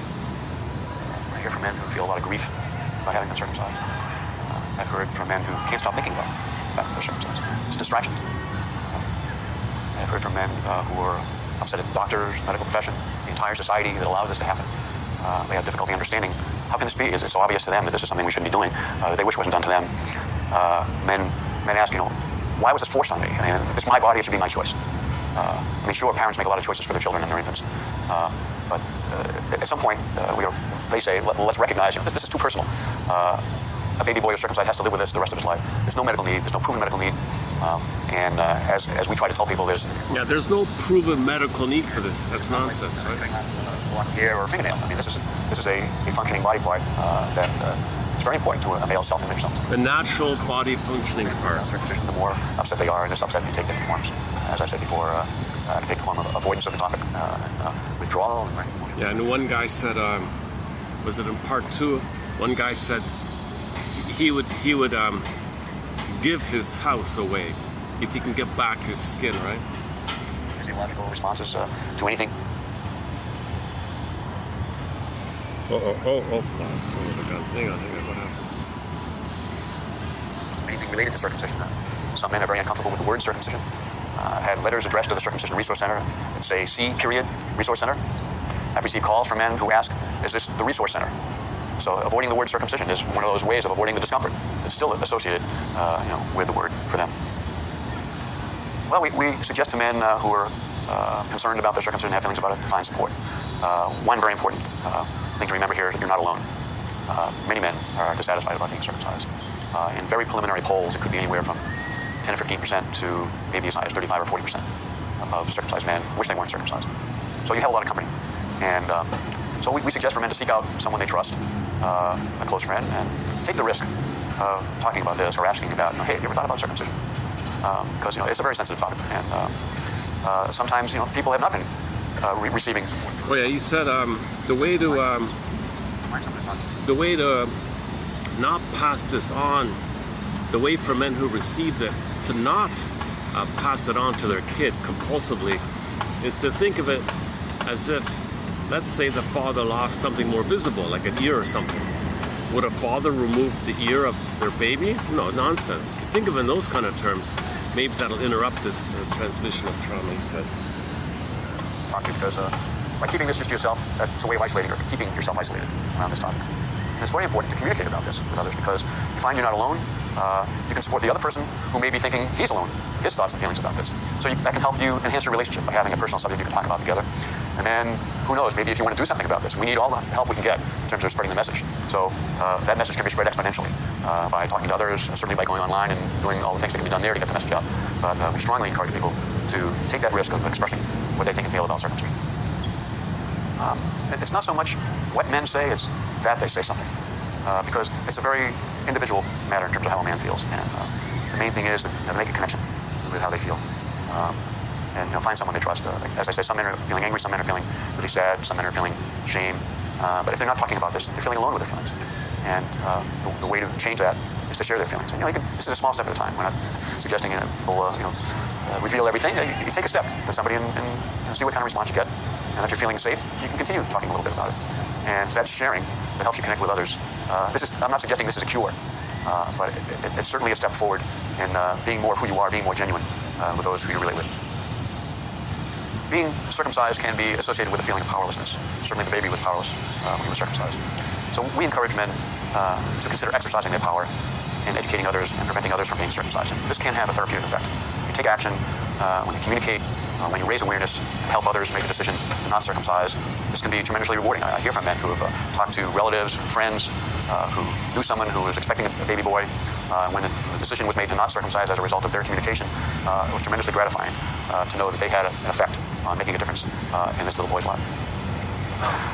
That's the most rewarding part of this work, is making a difference for so many little boys to not experience circumcision trauma, to not be deprived of a natural part of their anatomy, and to know that once the chain is broken, that subsequent generations will not be circumcised, because the data show that a very important factor in determining whether a boy is circumcised or not is whether his father is circumcised.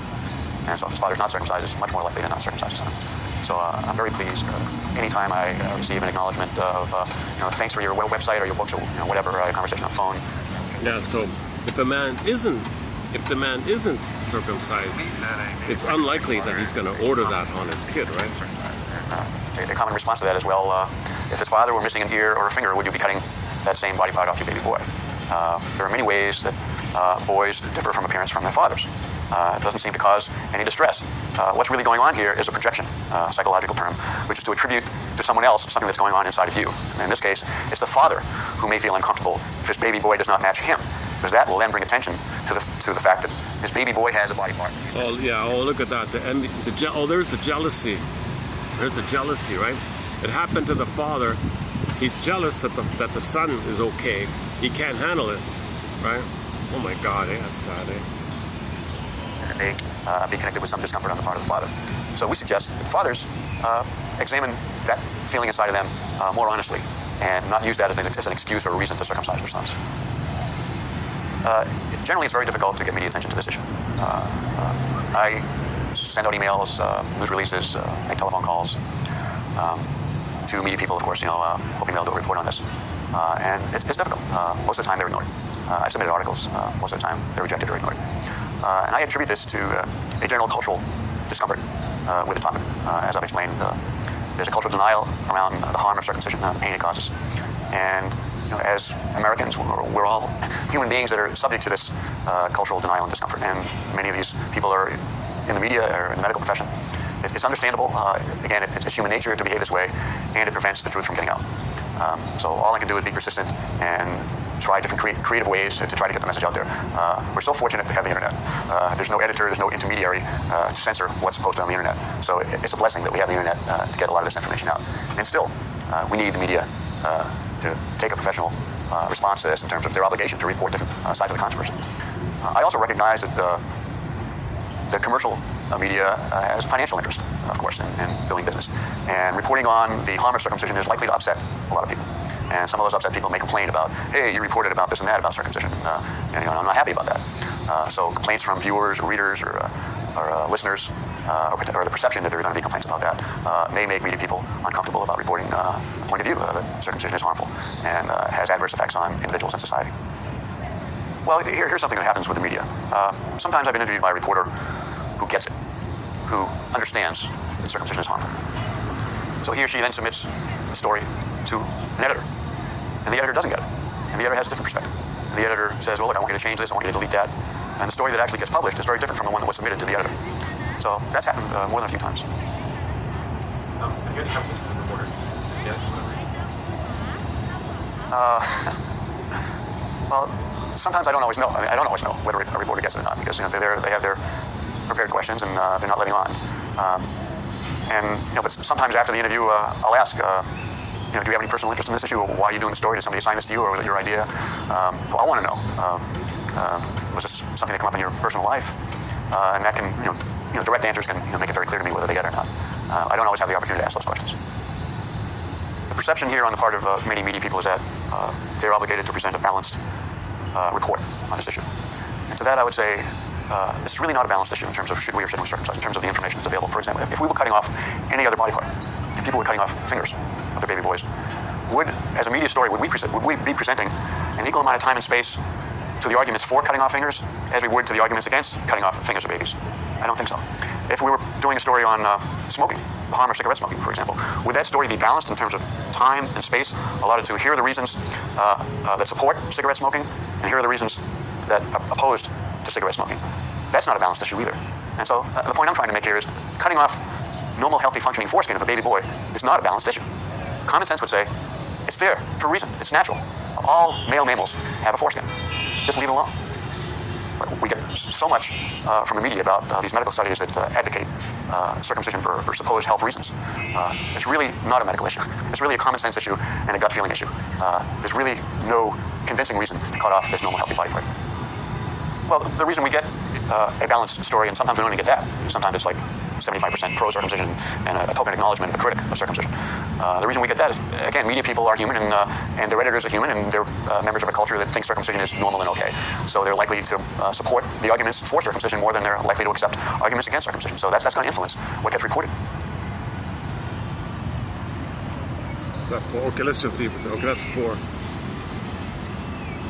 Yeah, there's 2 more there. Yeah. Hey, let me check the battery. Hold on a second. How are we doing here? 10%. Okay, I gotta close this in about 10 minutes here. Hold on a second.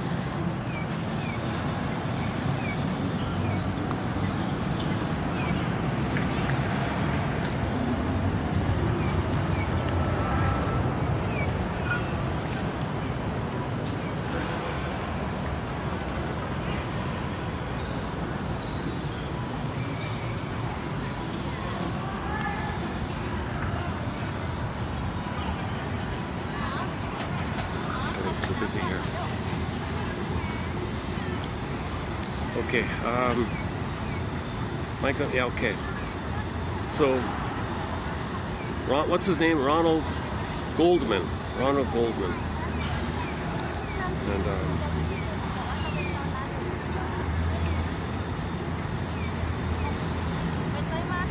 should we play that Western clip again?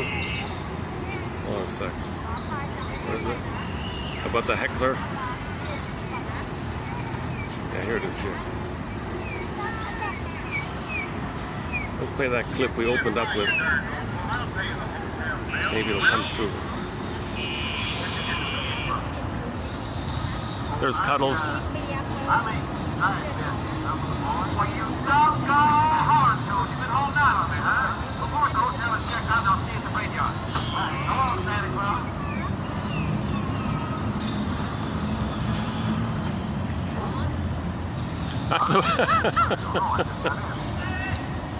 So in other words, Rockefeller's daughter marries the cowhand. If anybody had told me a month ago that I'd be standing out here tonight talking to a bunch of people on the busy street of New York City, I'd have told them they were crazy. I understand that you people here in New York City see pretty near everything. But I imagine you'd be willing to pay a little something to see something you never saw before. Well, tonight you're going to see 2 things you never saw in your life. First, you never saw a bazooka. And next, you never saw a man that needed $28 as bad as I did. Hey, where's your horse? That wasn't me that said that then, folks. That's somebody back over in here. I don't want you people to think I'm a ventriloquist. Back in the mountains where I come from, I always wanted to better myself. I wanted the better things in life. I wanted to improve myself. I remember when I was 19 years old, I had a heart-to-heart talk with Papa. I said, Papa, I'm 19 years old now. I'm getting to be a man, and I think it's about time I start to wear shoes. Where's your horse? You know, folks, when I was a little boy back home, I had to take care of a stubborn mule. And I used to get so mad at him, but one morning this mule was more stubborn than usual, and I just lost my temper, and I picked up an axe and knocked his brains out, and he died. You know, my old grandma always told me that jackass would haunt me someday.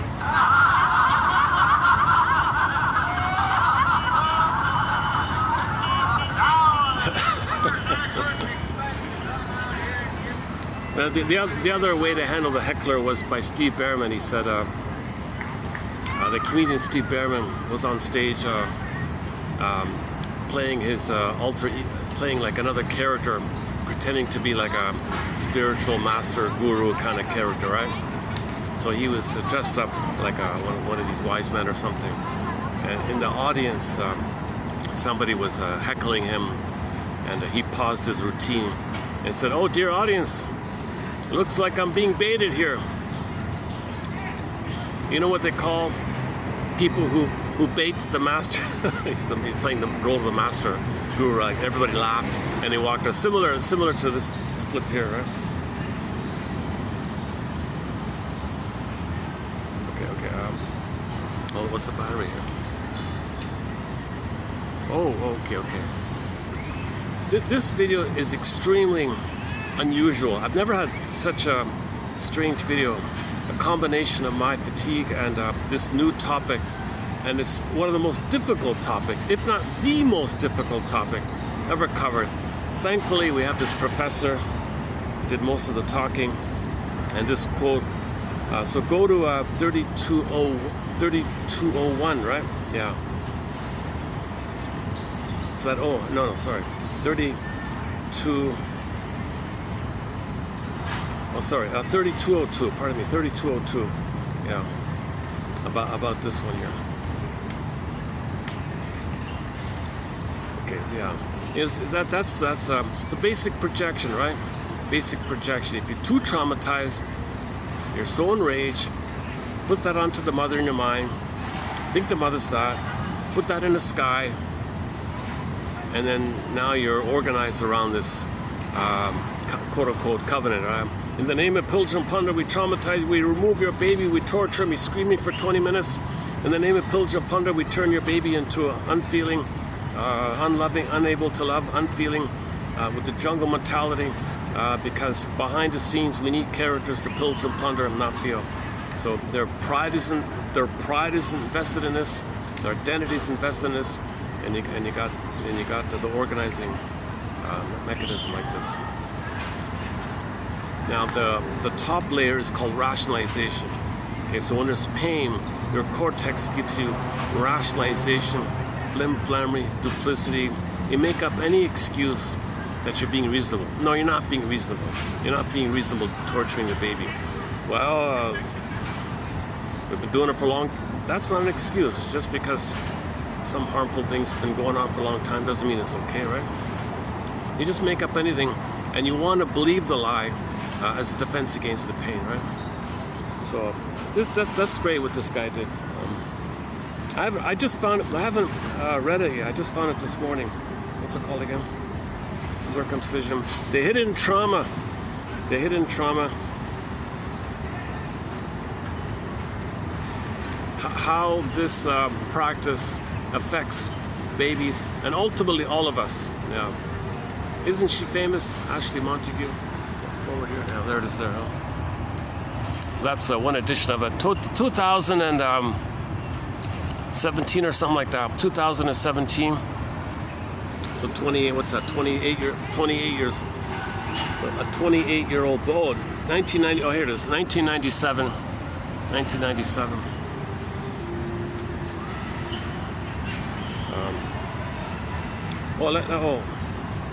Okay, let's look at the table of contents. Hold on, let's see. Hang on, let's dig up the table of contents here. Vanguard Publications, 1997.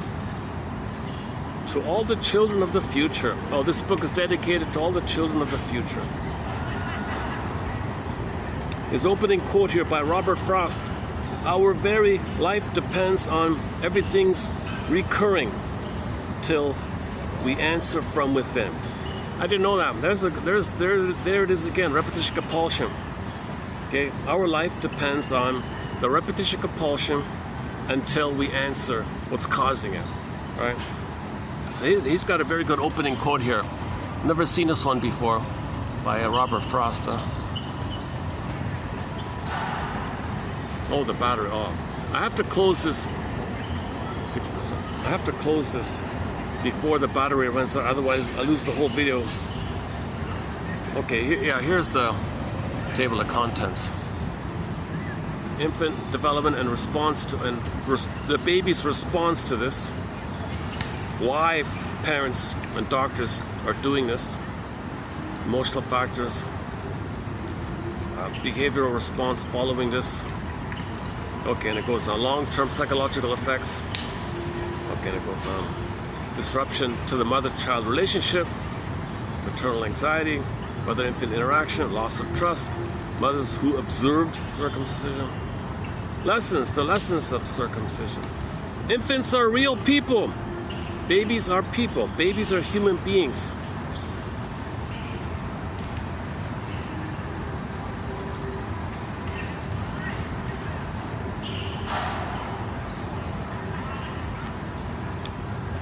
Okay.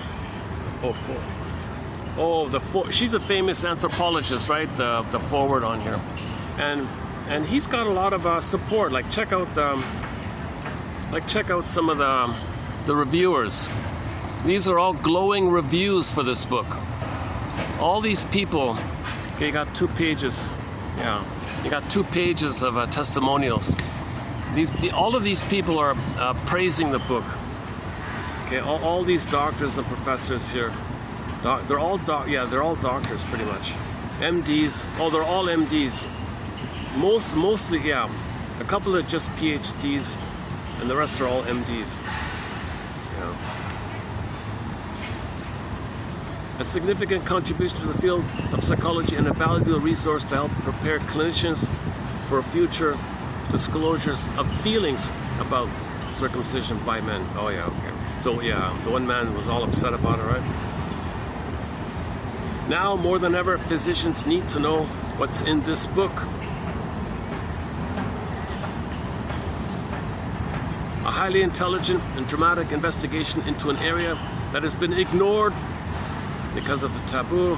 Essential reading for men who seek to explore this topic. This book is required reading for all prospective parents. A summons to examine some of our cultural values and rethink how we view and treat children. Long overdue, but timely. A revealing explanation of the misunderstanding in the medical community about this practice. I am very impressed with the depth of Goldman's research and his willingness to deal so thoroughly with the most important question of the possible effect of circumcision on boys. It goes on and on. Okay, that's the battery. Okay, so I got about 2 minutes left. My goodness, son of a gun, huh? I'm gonna redo this. So disclaimer, I'm not a doctor, I'm not a nurse, nothing like that. I'm not a physiologist, biologist, chemist, nothing like that. I'm finding quotes. I'm also searching for understanding like that, you know. And it's an interesting thing about as above, so below. The outer is a reflection of our inner trauma, and you know inner trauma when you analyze the outer. It's created by the inner. That's the model, the prototypes, the imprints, the internal working models, the schemas, the templates, the stencils, and you create outwardly this thing that's going on within. You know, so to know what's going on within, you create outwardly to know what's going on within, to get your story. So that's why history is important. If you get an accurate history, you see, just as a. Okay, get us this. Hang on a second. 3%. Do I have enough time to play a song? Close it up with a song.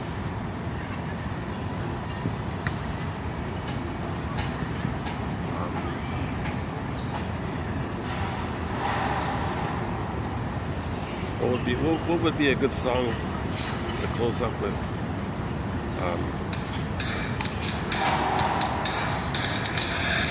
Maybe just play a part of it. Maybe just play part of it. Hold on. Oops, I lost it.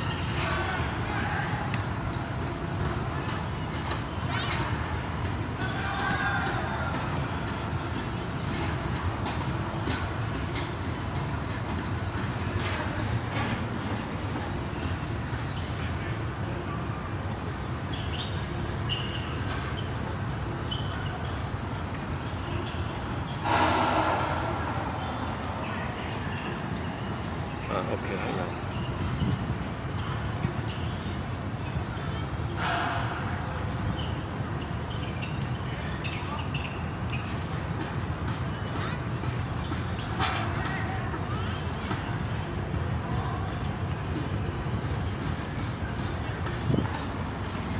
So let's stop lying to ourselves.